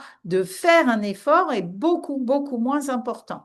Et je vous rappelle que vous le voyez à l'écran, un enfant a plus de connexions synaptiques qu'un adulte, qu'il y a ce qu'on appelle un élagage neuronal et que certes, l'enfant a plus de connexions, mais elles sont comme des petits chemins dans la jungle, donc elles ne sont pas très efficaces, elles ne sont pas très sûres, elles demandent beaucoup d'efforts, alors que nous, adultes, eh bien, nous avons beaucoup d'autoroutes. Nous avons beaucoup de grosses, d'énormes connexions synaptiques. Et sur une autoroute, ben, vous allez tout droit, vous dépensez moins d'énergie et vous avez moins le sentiment de pouvoir vous tromper. Et ça, c'est vraiment un élément important. Pourquoi? Ben, parce que ça veut dire que pour se libérer aussi de ce sens de l'effort, vous voyez, pour pouvoir parfois avoir moins le sentiment de faire un effort, et nous allons avoir besoin de la répétition. La répétition, c'est notre job, nous, d'adultes, parce que nous l'avons fait, nous avons oublié. Mais regardez, je vous ai mis juste deux exemples. Il faut 1500 à 2500 chutes à un enfant, un jeune enfant, pour qu'il puisse, avant qu'il arrive à marcher de façon stable. Il va d'ailleurs lui falloir des milliers de tentatives, plusieurs fois par jour. Et avant de marcher, il va tomber des milliers de fois sans se dire qu'il est nul. Vous voyez bien que là, il est en motivation autonome, l'enfant. Il a envie de marcher. Mais si nous, adultes, on commence à lui dire, à quoi? Tu marches pas encore, tu fais pas d'effort, mais regarde, il faudrait que tu saches marcher, on va venir freiner cette motivation. Et je vous ai mis aussi l'exemple d'un geste technique qui va demander entre 3000 à 10 000 fois pour vraiment devenir un automatisme. Et donc, évidemment que nos enfants, eh bien, bon, eux et nos ados, on leur demande beaucoup d'efforts sur beaucoup de choses. C'est pour ça qu'il y a aussi des fois, eh bien, ils sont plus dans cette capacité parce que vous voyez bien qu'ils sont, eux, déjà parfois en train de comprendre l'action et quand vous êtes juste en train de comprendre une action, vous n'êtes pas en motivation. Ou alors vous êtes en motivation externe. Vous êtes en train de vous dire, je le fais parce que je veux me débarrasser de la leçon, etc., etc. Et il va vraiment falloir ces multiplications pour pouvoir être en automatisation, ce qui va libérer, hein, j'insiste, de l'énergie après eh bien, pour pouvoir être vraiment sur cette notion eh bien, de pouvoir faire les choses. D'où le fait que l'autonomie va vraiment être un axe majeur du développement du sens de l'effort. Pourquoi? Parce que l'autonomie, c'est la capacité de faire. C'est la capacité de faire par soi-même et c'est la capacité, donc vous l'aurez compris, comme on fait, de répéter, de répéter, de répéter, de répéter et un jour d'automatiser. C'est à ça que nous sert l'autonomie. Mais par contre, et c'est un élément important à garder en tête, l'autonomie, c'est un processus. L'autonomie, ce n'est pas quelque chose qui arrive une fois pour toutes. Là encore, et pour beaucoup d'autres choses, c'est le cas, mais l'autonomie chez nos enfants va devoir se développer au fur et à mesure. Et c'est pas parce qu'on décide qu'un enfant est autonome qu'il va le devenir. Il ne devient pas voilà, de façon fantastique à 18 ans ou à 15 ans autonome. Non, il va falloir l'aider à développer son autonomie. Et là, ça va vraiment être le fait d'ajuster le curseur parce que si on fait à sa place et si on l'aide trop, il ne va pas faire lui-même. Donc, il ne va pas répéter, répéter, répéter et automatiser, excusez-moi, mais en même temps, si on ne vient pas l'aider, il ne va pas être en état de faire les choses non plus et il ne va pas développer cette envie de faire. Alors, j'aime bien présenter ces 3 étapes de l'autonomie pour pouvoir expliquer aux parents qu'on va suivre plusieurs étapes, plusieurs phases dans le développement de l'autonomie. Et vous voyez, en réalité, l'autonomie est la phase finale. Mais d'abord, notre enfant va avoir besoin qu'on soit en copilotage, puis en délégation et enfin en autonomie. Et d'ailleurs, parfois, on va être obligé de revenir d'une étape à une autre. Et puis parfois, il y a différentes étapes qui coexistent ensemble. Je vous donne un exemple. Avant de savoir se faire des pâtes tout seul, votre enfant ne va pas subitement savoir se faire des pâtes tout seul, surtout quand il va quitter la maison. Non, qu'est-ce qui va se passer? Au début, vous allez cuisiner ensemble.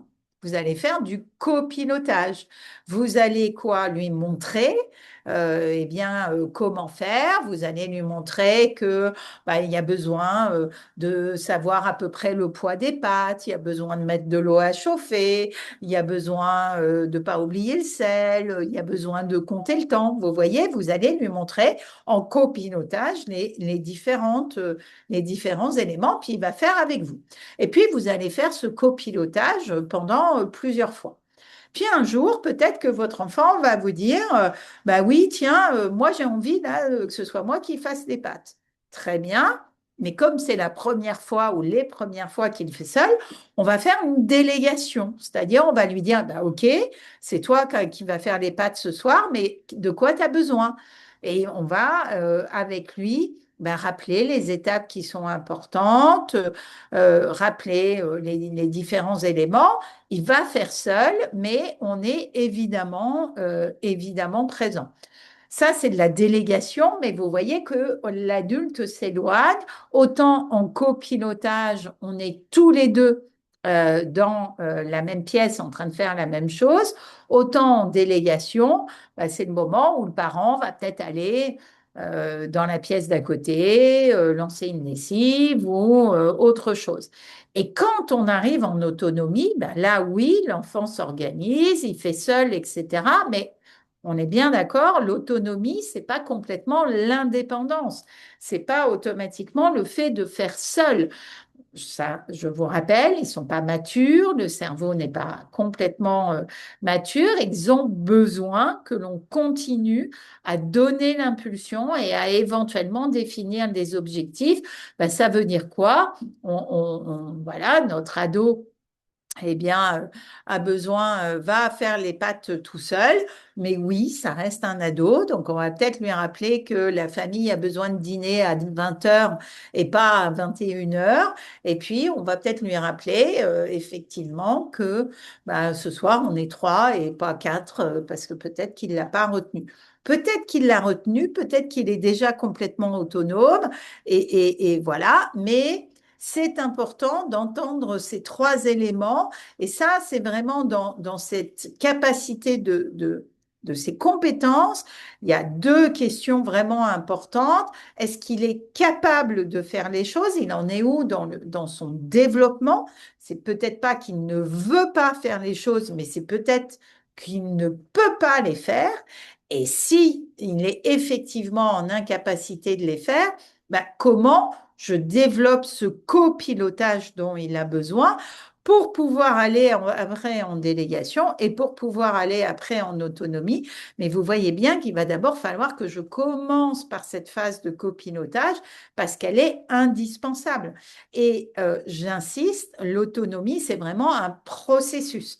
Donc, c'est vraiment un élément où l'enfant va pouvoir être accompagné, va devoir être accompagné, et un enfant ne peut pas être autonome sur tout. C'est pour ça que le copilotage, ben, il peut être déjà autonome sur un certain nombre de choses et on est obligé de revenir sur une phase de copilotage après. Alors, il va nous rester le contexte à voir, mais je vais faire une petite pause si éventuellement il y a une question par rapport à cet élément des compétences. Je suis passée assez vite parce que voilà, les compétences, elles vont aussi dépendre des matières, elles vont aussi dépendre des éléments lequel l'enfant se trouve, mais c'est vraiment une des questions qu'il faut aussi se poser. Il n'y a pas seulement est-ce qu'il est motivé, mais est-ce qu'aussi il est compétent? Est-ce qu'il est en capacité? Et s'il ne l'est pas, je passe en copilotage ou en délégation pour vraiment continuer à favoriser son autonomie. Est-ce qu'il y a éventuellement des questions, des remarques? Est-ce que Laure, tu veux compléter quelque chose par rapport à cet élément? Je pensais juste au fait que quand nous, on n'est pas en mesure de les aider avec les compétences, bah voilà, de temps en temps, il faut aller demander de l'aide. Ça peut être un tuteur pour une matière, ça peut être un grand-parent, un voisin, un cours pour quelque Bien sûr. chose. Et ma fille, elle aime beaucoup il y en a une qui aime beaucoup faire les recettes de cookies et l'autre des crafts. Alors, bah, du coup, bah, il y a Internet, Voilà. les tutos YouTube. Et donc, Oui, voilà, ouais. mais c'est du copilotage. C'est ça, exactement. C'est un excellent copilotage et c'est là où les écrans peuvent être très bien aussi parce Voilà, que voilà, ça permet d'avoir effectivement bah, les différentes étapes. c'est ça. C'est ça. Et Donc voilà. je pense que le sentiment d'être compétent, le sentiment d'être autonome, motive à fond en plus. Donc ça, ça fait vraiment partie intrinsèque de tout ce processus-là. Tout à fait. Alors, on a une question. Comment faire comprendre à l'enfant qu'on doit repasser en copilotage quand on est passé au stade de la délégation? Parfois, ils peuvent être bornés. Oui, c'est certain. Alors, c'est toujours bien sûr un petit peu délicat parce que l'enfant va le revivre comme quelque chose. Alors, déjà, ce qui va être important, c'est le discours qu'il y a autour. Hein, on est bien d'accord. C'est bien de dire, on évite les je te l'avais bien dit, mais voilà, t'écoutes pas. On évite aussi les grandes leçons de morale. Hein. Ça, c'est vraiment, même si on avait raison, mais voilà.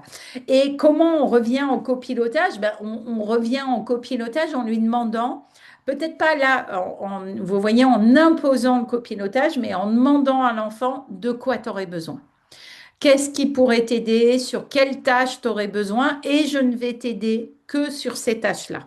Vous voyez, c'est d'accepter qu'il puisse redéfinir quand même quelque chose pour ne pas avoir l'impression de tout perdre non plus. Donc voilà. Et pour être de nouveau présent, mais mettre quand même un petit peu de distance. Donc ça, voilà. Élément important. Pareil aussi, quand on passe en délégation, au bout d'un moment, il faut bien expliquer à l'enfant, là, on va passer en délégation, mais tu sais, on peut revenir en copilotage et c'est normal. Et il y a des fois, vous voyez, c'est aussi important dans le discours d'avoir aussi dit, bah, on va là essayer la délégation, mais si ça fonctionne pas, on reviendra en copilotage et c'est pas grave.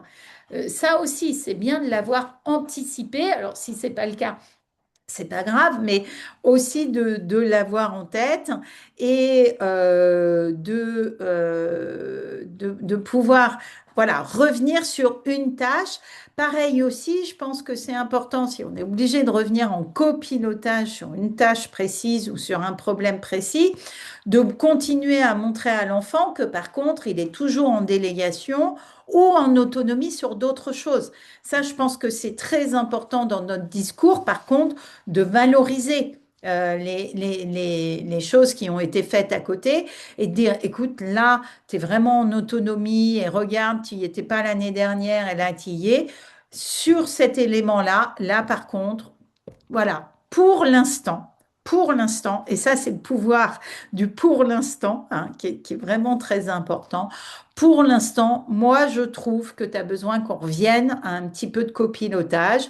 Je trouve que tu as besoin, ça va pas durer longtemps. Vous voyez, alors ça aussi c'est important quand on vient sur du copilotage, c'est de donner des délais et des délais précis. Vous voyez pas, bon, bah, il faut que. Alors là, parce que là, dans l'esprit de l'enfant ou de l'ado, on est parti pour 10 ans.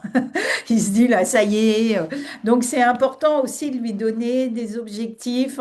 Le délai, c'est important. Jusqu'aux vacances, on va refaire un peu de copilotage. Jusqu'à, voilà. Et on fera un bilan à ce moment-là. Il faut vraiment revenir sur des choses assez précises.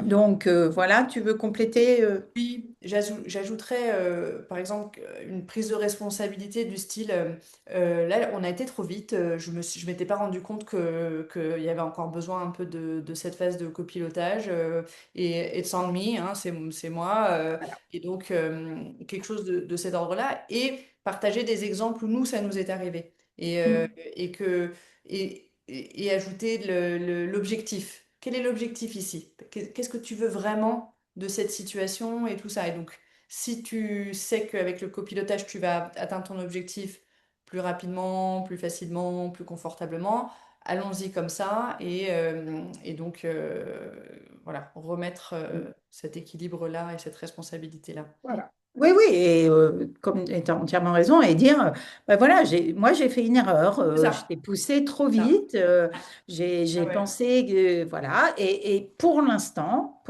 c'est c'est pas ça. le cas. Je t'avais Voilà, pas montré donc telle étape ou j'avais pas anticipé ça. c'est ça. Et donc voilà, on reprend ça. Mm. Ou j'étais pas prêt.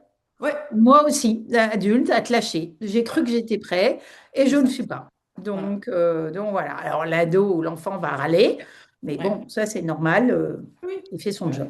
c'est ça. Il fait son job d'enfant de râler.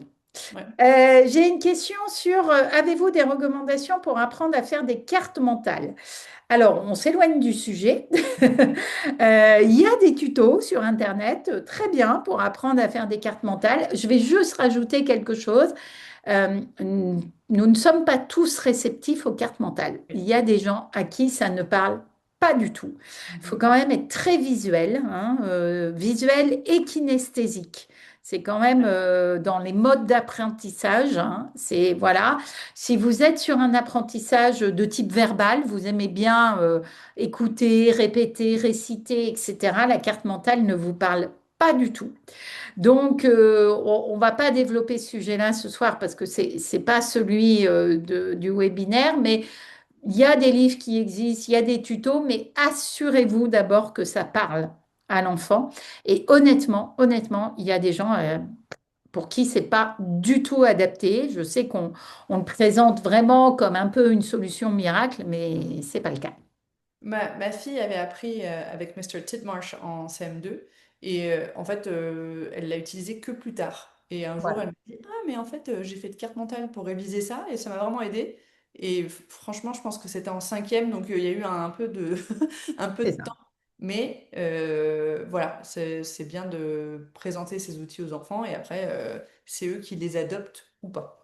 Ou pas. Parce Ouais, que faut vraiment que, ouais, que ça parle et c'est ça ça. peut pas. Voilà. Il y a des enfants à qui ça ne parle, mais vraiment pas du tout. Ça. Et puis c'est visuo-spatial. Donc, Voilà, c'est c'est- ça, ouais. c'est ça. Ben, s'il n'y a pas d'autres questions, je vais passer à la dernière partie du webinaire.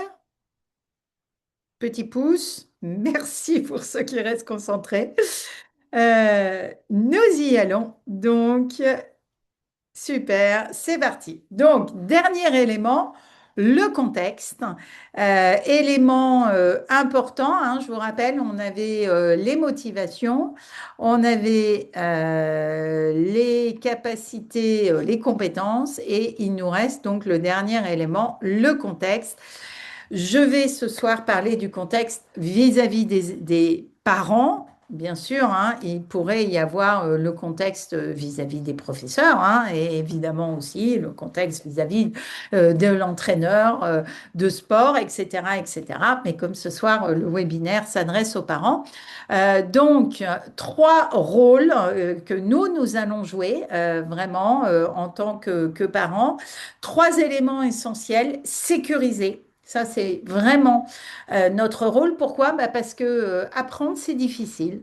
Être confronté à l'erreur, c'est compliqué. Savoir qu'on ne sait pas, c'est douloureux. Donc, on a besoin d'être sécurisé. On a besoin de sentir que bah, on peut faire cet effort, on peut sortir de notre zone de confort. Donc, ça, c'est vraiment, vraiment notre rôle. Encourager. Encourager pour pouvoir reconnaître les progrès, même infimes, pour pouvoir continuer et puis structurer. Ben, c'est là où nous, adultes, hein, nous allons quand même pouvoir amener ben, nos autoroutes, amener le fait que il y a des choses que nous avons compris. Et vous voyez, il y a six eh bien, leviers concrets que nous pouvons utiliser pour aider à stimuler l'effort de nos enfants. Alors, il y en a d'autres, hein, mais j'ai fait ce choix ce soir alors, créer des routines. Ça, vous l'aurez compris, je ne vais pas le développer, mais ça, c'est parce que c'est notamment nos fameuses autoroutes. C'est pour le fait de ne pas être en effort, surtout. C'est pour le fait de gagner du temps sur certaines choses. Donc, voilà. Modéliser l'effort, partager nos difficultés, montrer nous-mêmes, eh bien que, ben voilà, parfois on a du mal, hein, parfois on se force, parfois ben, il faudrait faire des choses, puis on les fait pas, etc., etc. Donner du sens, fractionner, et ça, je vais vous les développer un peu plus.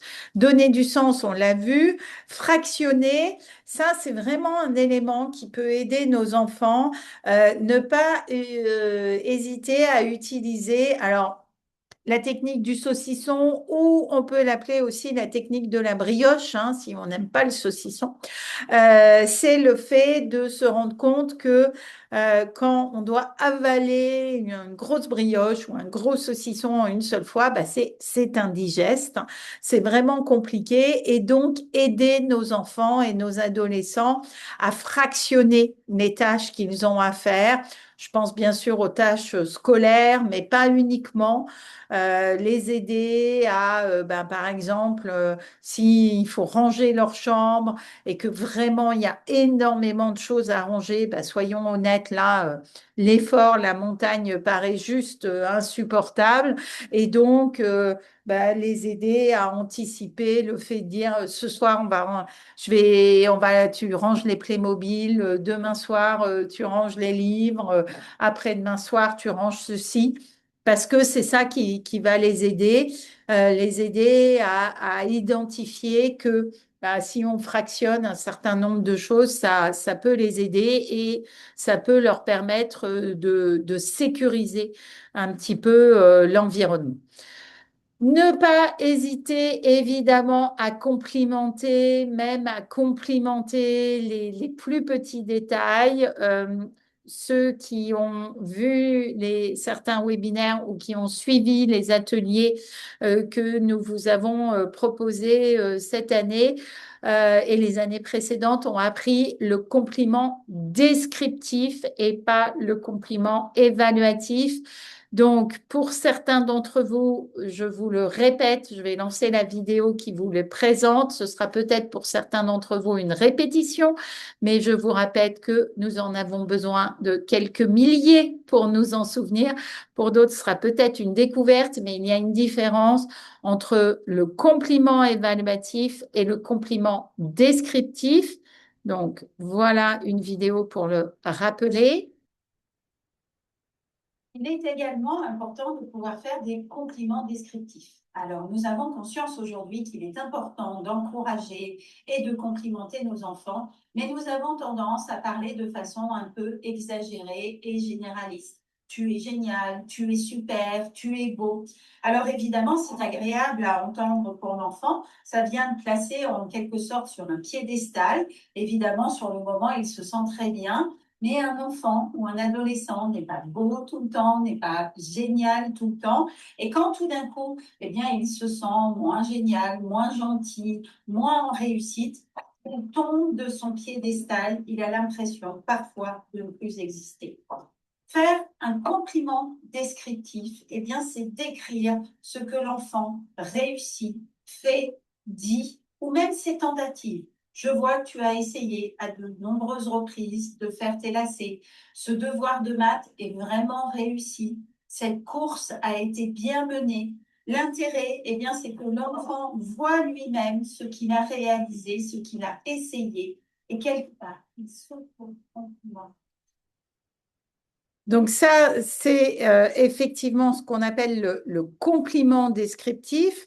L'idée, c'est que la critique est faite de la même façon. Et la critique fait aussi partie des éléments essentiels pour développer le sens de l'effort de nos enfants. Pourquoi? Parce que la critique va aider l'enfant à voir ce qu'il doit améliorer. Mais on est dans la même vision, dans la vision d'une critique descriptive. Et vous l'aurez déjà compris avec le compliment, mais vous le comprendrez encore mieux avec la critique. Dans nos éléments de communication, nous allons différencier la personne de son comportement. Ça, c'est vraiment un élément important. Quand nous allons faire des compliments ou des critiques, nous allons décrire ce qui va bien ou ce qui ne va pas bien, le comportement, l'action, peut-être la réalisation, mais pas parler en tu, pas parler en tuer ou voilà, en valeur, mais vraiment en comportement. Donc, je vous montre pour les critiques descriptives, c'est le même processus. Quand on est parent, on a besoin au quotidien de faire des critiques négatives par rapport au comportement inadapté des enfants. Je vais vous montrer à l'aide de bouteilles et de verres comment construire, comment exprimer une critique qui soit efficace et non blessante. Imaginons que cette bouteille soit l'adulte et la plus petite l'enfant. Le gobelet va représenter le problème et l'eau dans les bouteilles représente l'estime de soi. Habituellement, quand on critique le comportement d'un enfant, imaginons que vous êtes énervé parce qu'il laisse toujours la porte ouverte quand il sort des toilettes, cela ressemble à ceci. Tu as encore laissé la porte ouverte, quand est-ce que ça te rentrera dans la panne? À l'âge que tu as, tu devrais fermer la porte sans que j'ai besoin de te répéter. Ton petit frère, ta petite sœur ferme la porte sans qu'on a besoin de leur dire, etc., etc. Regardons ce qui se passe. Comment se sent l'enfant? Eh bien, il se sent tout cabossé, il est tout ratatiné. Qu'est-ce qui se passe? Je vous ai dit que l'eau était l'estime de soi. Eh bien, l'eau sort de la bouteille. Pourquoi? Le problème est sur la tête de l'enfant. Je vous rappelle que le gobelet est le problème. Donc, c'est toi le problème et c'est pour ça que l'estime de soi sort. Si on veut faire une critique négative qui soit efficace et non blessante, il va falloir parler du problème sans parler de l'enfant. Sa valeur humaine doit rester intacte 24 heures sur 24. Donc, je laisse le problème ici. Le parent voit le problème, l'enfant voit le problème, je peux parler du problème. Ça m'énerve de voir que la porte des WC est une fois encore restée ouverte. Quand je parle ainsi, il y a beaucoup plus de chances que l'enfant, se sentant respecté en tant que personne, aille refermer la porte. Et même s'il ne va pas fermer cette porte, eh bien la différence avec la première façon de faire, c'est qu'au moins, je ne lui ai pas fait de mal en termes d'estime de soi. Donc, élément vraiment important quand nous changeons notre vocabulaire. Alors, c'est difficile parce que malheureusement, je viens de vous présenter ces compliments et ces critiques descriptives. Malheureusement, on n'a pas automatiquement appris à parler comme ça. C'est pas le langage que nous avons entendu. Et c'est vrai que, eh bien, voilà, nous avons, nous aussi, eh bien, des efforts à faire dans la façon dont nous parlons, dans la façon dont nous nous adressons aux enfants. Mais c'est vrai que quand nous attaquons leur personnalité, leurs valeurs, tu ne fais pas d'efforts, tu ne veux pas... tu ne veux pas apprendre, tu es feignant, etc. Ben, au bout d'un moment, l'enfant se dit, ben, de toute façon, si c'est comme ça qu'on me voit, autant, ben, autant respecter ce que l'on est en train de me dire. Et si vous dites sans arrêt à un enfant qu'il est feignant, ben, il finira par vous dire, vous montrer à quel point vous avez raison.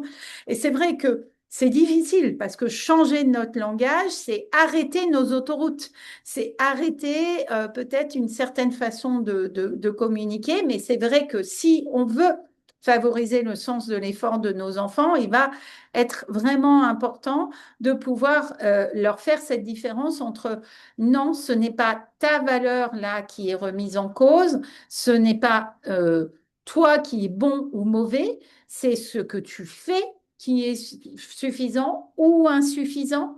C'est ce que tu es en train d'apprendre qui est difficile. Et c'est vrai aussi que dire à un enfant qui est en train, par exemple, de faire une tâche pour les premières fois, ben, regarde, c'est facile, tout le monde y arrive, c'est extrêmement décourageant.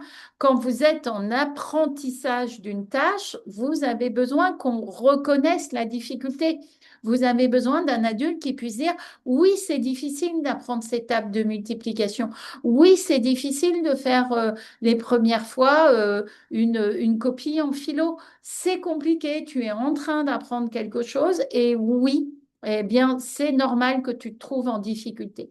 Ça, c'est vraiment aussi un élément important dans la motivation et dans le sens de l'effort, c'est de reconnaître à nos enfants, oui, je vois que ça te demande un effort particulier, oui, je vois que là, tu n'es pas en autoroute et donc tu es obligé de développer cet effort. Et ça, euh, on l'a vu au tout début de ce webinaire, c'est aussi ce qui va développer le growth mindset, c'est aussi ce qui va permettre aussi à l'enfant de se dire, ben là, je fais des efforts, je n'obtiens peut-être pas le résultat que j'aimerais obtenir, mais au moins, on a vu que j'avais fait cet effort et on a vu que j'avais donné. Parce que parfois, en tant qu'adulte, en tant que parent, on reste quand même beaucoup sur le résultat nous-mêmes et on est déçu du résultat. L'enfant aussi est déçu du résultat. Et donc, comme on est déçu, on oublie parfois de valoriser cette amélioration.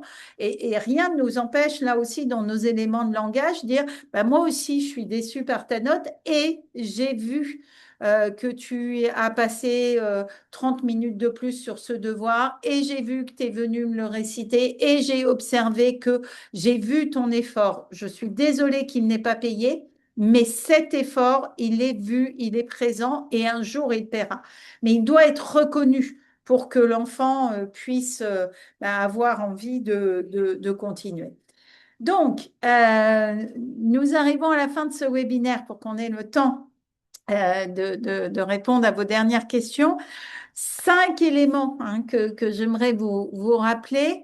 L'effort n'est pas un ordre, c'est un élan qui va se déclencher et cet élan, parfois, il est lié à la maturité de l'enfant, il est lié, voilà. L'enfant ne fuit pas automatiquement l'effort, il fuit plutôt ce qu'il met en échec. Il fuit parfois aussi l'absence de dopamine. Il fuit parfois la contrainte. Donc, c'est intéressant de quand même se dire, est-ce que c'est vraiment l'effort que mon enfant est en train de fuir, mais est-ce que c'est pas autre chose? Et est-ce que par rapport à ça, peut-être qu'il est en train de fuir l'incompétence plutôt que l'effort. On l'a vu, mais la motivation ne se décrète pas, elle se construit. construit, et je vous rappelle, c'est un panachage de motivation. On vérifie bien sûr que l'enfant est en capacité de le faire, et je vous rappelle quand même que ce qui nourrit l'effort, c'est la relation. Il y a des fois, ben, ça peut être une valeur en plus, hein, donc une autre motivation.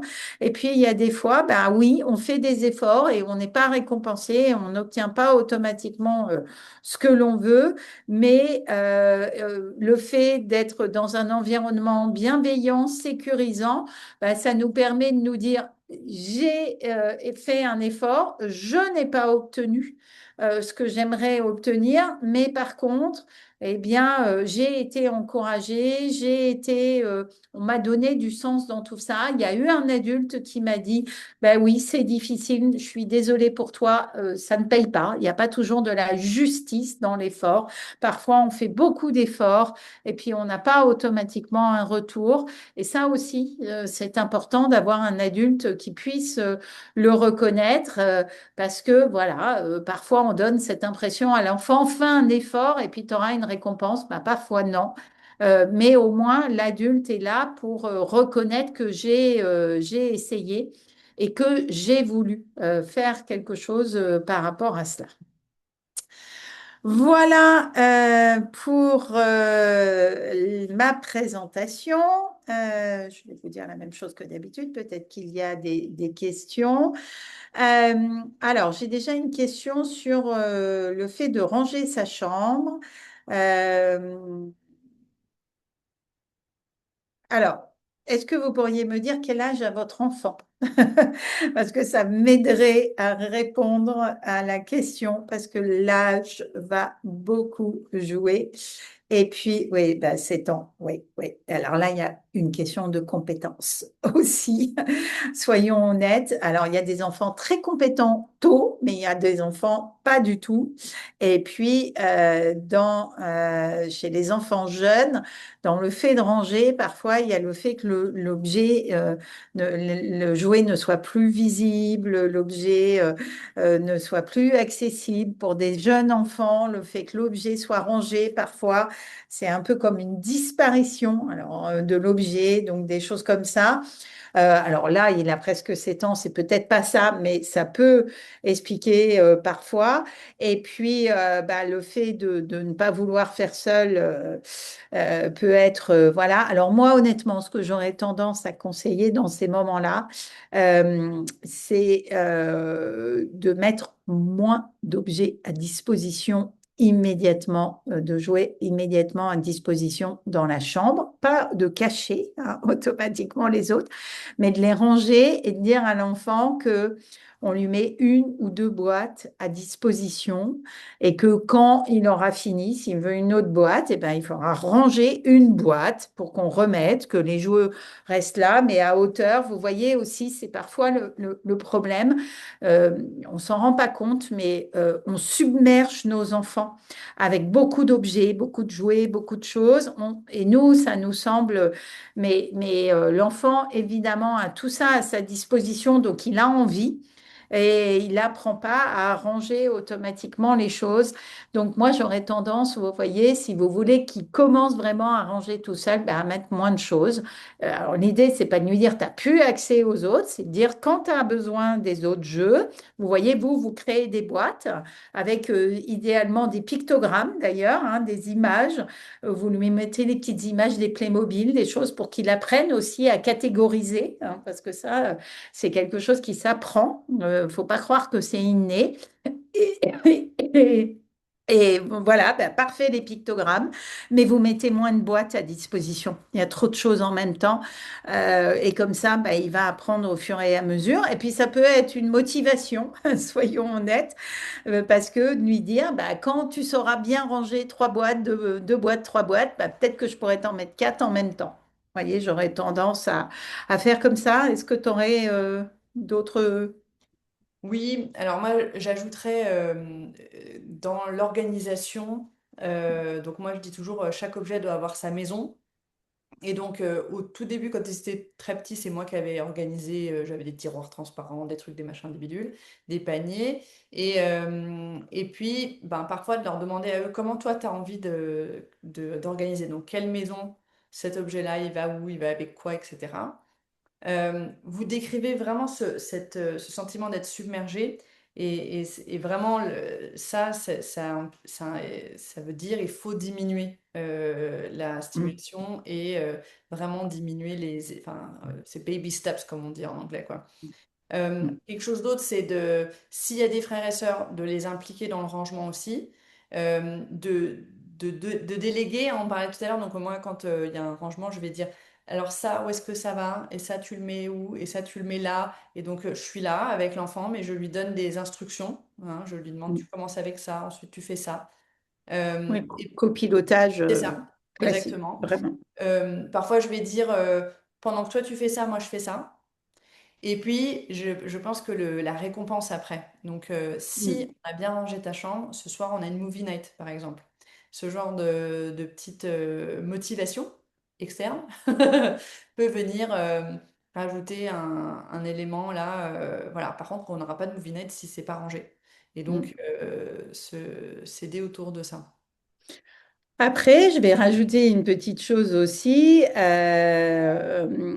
Parfois, c'est vrai que nos enfants ont repéré que s'ils jouent la montre, on risque de faire les choses plus vite. Mhm. Mon fils aîné avait la technique un jour que j'ai découvert, que j'ai appelé le gastéropode masqué, ou l'escargot masqué. Et il avait un peu compris que s'il faisait les choses un peu doucement, je risquais de les faire beaucoup plus vite que lui. Et un jour, il avait plus que 7 ans, mais j'ai repéré ça. Là aussi, c'est quand même un élément intéressant. Alors d'abord, on en a ri ensemble tous les deux. Et moi, j'ai appris à ralentir. Mhm. Moi, j'ai appris à faire les choses beaucoup plus lentement et j'ai appris aussi à, vous voyez, m'éloigner au fur et à mesure. Par exemple, je ne le laissais pas bon, complètement faire ses devoirs seul parce que sinon il partait dans tous les sens. Mais au début, j'étais vraiment assise à côté de lui. Puis après, bah, j'étais un peu plus loin. Et puis après, j'étais dans la même pièce que lui, mais debout. J'ai beaucoup regardé sa bibliothèque pendant très longtemps. Je crois que je connaissais tous les trucs par cœur. Mais volontairement, vous voyez, je le laissais un peu seul, par exemple, devant sa leçon. Parce que si je restais tout le temps à côté, eh ben, au bout d'un moment, j'allais craquer. Et il savait que j'allais craquer. Et je finissais par craquer. Donc ça aussi, c'est un élément important à garder en tête. Et c'est ce que tu viens de dire, Laure, en disant, moi, je fais quelque chose à côté. Faites quelque chose à côté, mais lentement C'est ça. aussi. Et il faut pas venir, enfin facile à dire, mais critiquer, c'est pas fait comme je voulais que ce soit rangé, c'est pas rangé comme il faut. Et donc là, après, évidemment, l'enfant, il a plus envie. Donc, bon, bah, c'est rangé à ta façon, c'est pas comme j'aurais fait, mais c'est Voilà. rangé, ça compte. Mais c'est rangé. Voilà, qu'est-ce qui est rangé, qu'est-ce qui est pas rangé, après, ça dépend des définitions, mais, mais ouais, c'est ça l'idée. Alors, nous avons une autre question. Dans quelle mesure est-il légitime de maintenir un enfant dans ses activités extrascolaires contre sa volonté en attendant qu'il développe sa propre motivation? Forcer le temps de l'apprentissage et que ça devienne moins difficile ou qu'il se crée des expériences, est-ce OK ou contre-productif? Alors, est-ce que vous pensez notamment à la musique? Parce que je pense qu'il y a une grande différence entre certaines activités extrascolaires, comme le sport par exemple, et la musique. Voilà, parce que la musique, on sait que quand même certains instruments vont demander beaucoup d'efforts avant d'amener quelque chose. Euh, alors, je vais me permettre un élément de réponse en deux temps. Euh, Quand un enfant a pris un engagement sur une année pour une activité extrascolaire, moi, ça me semble important qu'il aille au bout de cette année. Voilà. Qu'il l'aime ou qu'il n'aime pas, ça s'appelle, c'est à nous, les adultes, de tenir le cadre. On a payé pour une année. Il s'est engagé et j'aurais envie de dire, voilà. Après, on a le droit de ne pas aimer un sport. On a le droit, au bout d'une année, de se rendre compte qu'on n'est pas fait pour ce sport. Et j'aurais envie de dire, bah, au bout de l'année, on peut faire un bilan et dire, bah voilà, tu as tenu cette année, bravo. Visiblement, bah, il n'y a pas de plaisir pour toi, donc on va arrêter. Par contre, c'est encore à nous de tenir le cadre. Si c'est indispensable, par exemple, pour nous qu'il fasse du sport, bah, c'est de lui dire, t'arrêtes ce sport-là parce que voilà, mais par contre, bah, moi, je veux que tu continues à faire du sport, donc quel sport tu as envie d'essayer? Voilà. Ça, j'aurais envie de dire, c'est pour certains sports où on sait assez vite si on accroche ou on n'accroche pas. Soyons honnêtes, voilà. La musique, c'est un élément différent. Pourquoi? Parce que on sait qu'il va falloir parfois un déclic. Et déclic qui peut arriver sur bah, certaines classes au bout de 2 ans, au bout de 3 ans, au bout de 4 ans. Là, je vais être honnête, hein, je pense que ça dépend de votre propre motivation à vous.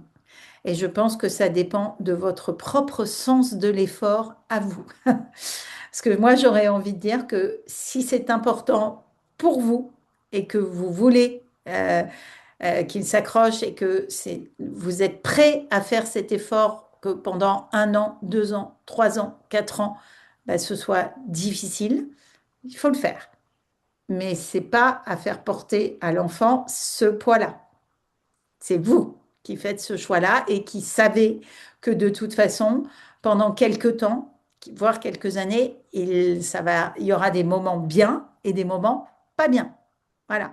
Et là, par contre, moi, je comprends et c'est peut-être et c'est complètement légitime. Je veux dire, si c'est votre motivation, votre envie, etc., parce que vous pensez qu'un jour il y aura un déclic, et c'est vrai que parfois un jour il y a un déclic, oui, je l'entends. Mais voilà, vous êtes prêt à ça.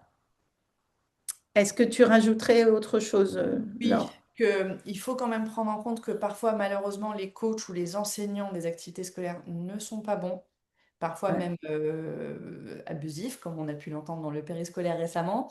Et donc moi, j'ai eu un cas d'une petite fille avec laquelle je travaille qui faisait de l'équitation et la dame était méchante.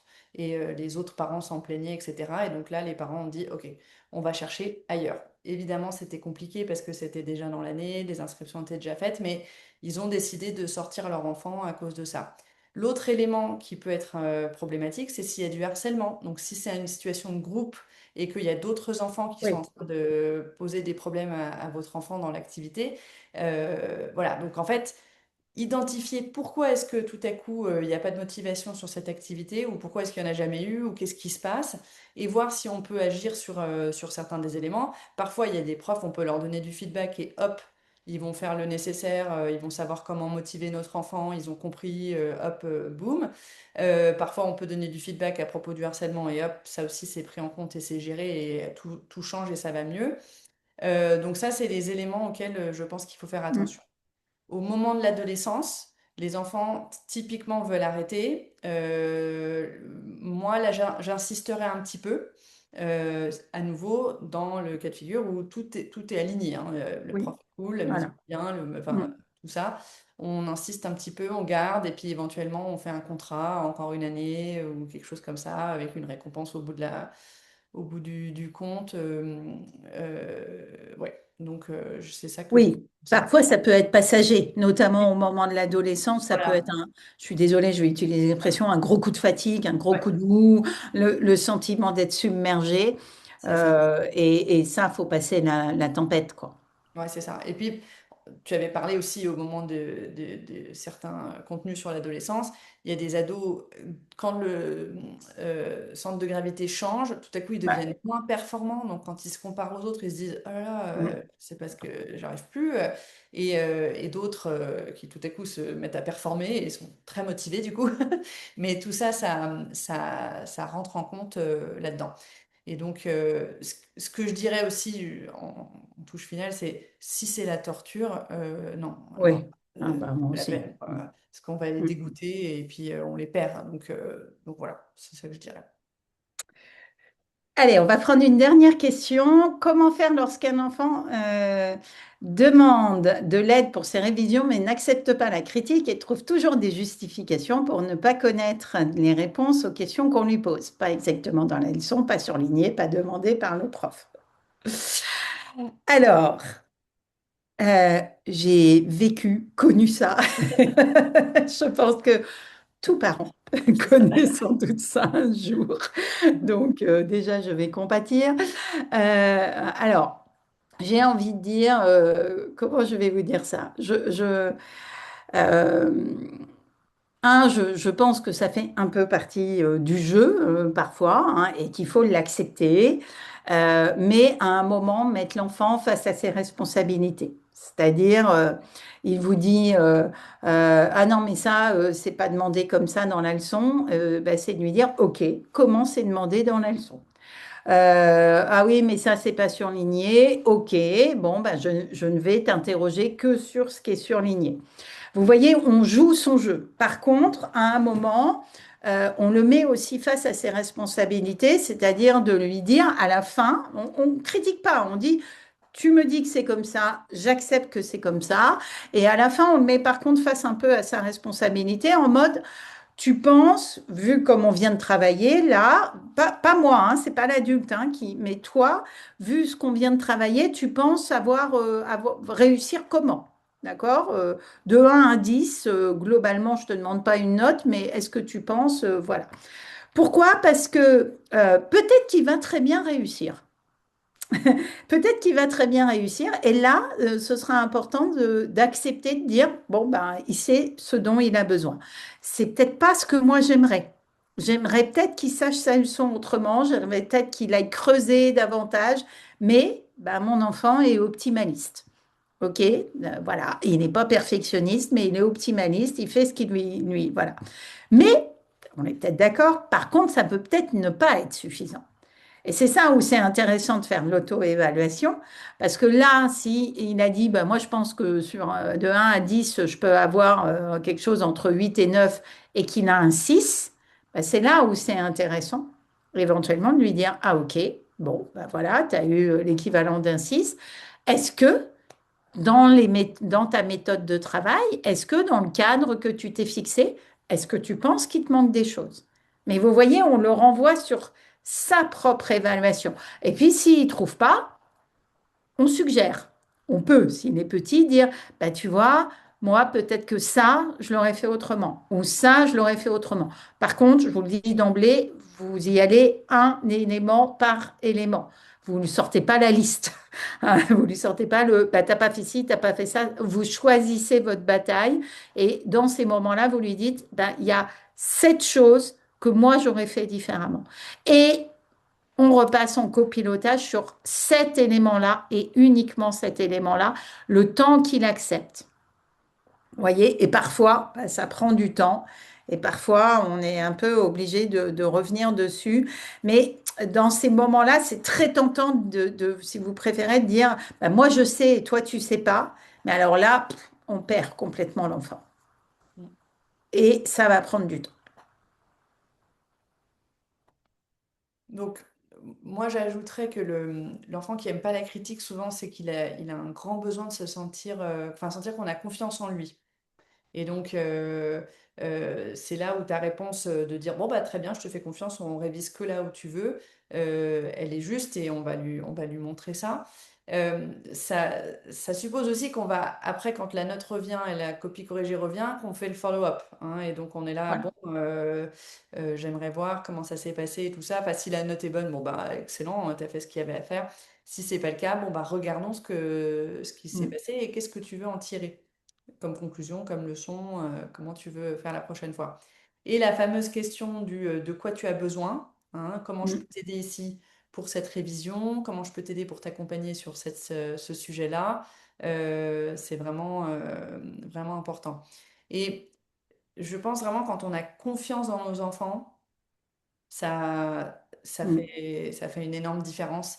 Et donc, quand ils sentent qu'on est là, non mais là, t'as pas assez révisé, c'est pas, ils perdent leur propre confiance et c'est compliqué. Donc, c'est de se rappeler qu'ils sont dans ce processus d'apprentissage, nous aussi, quelque part.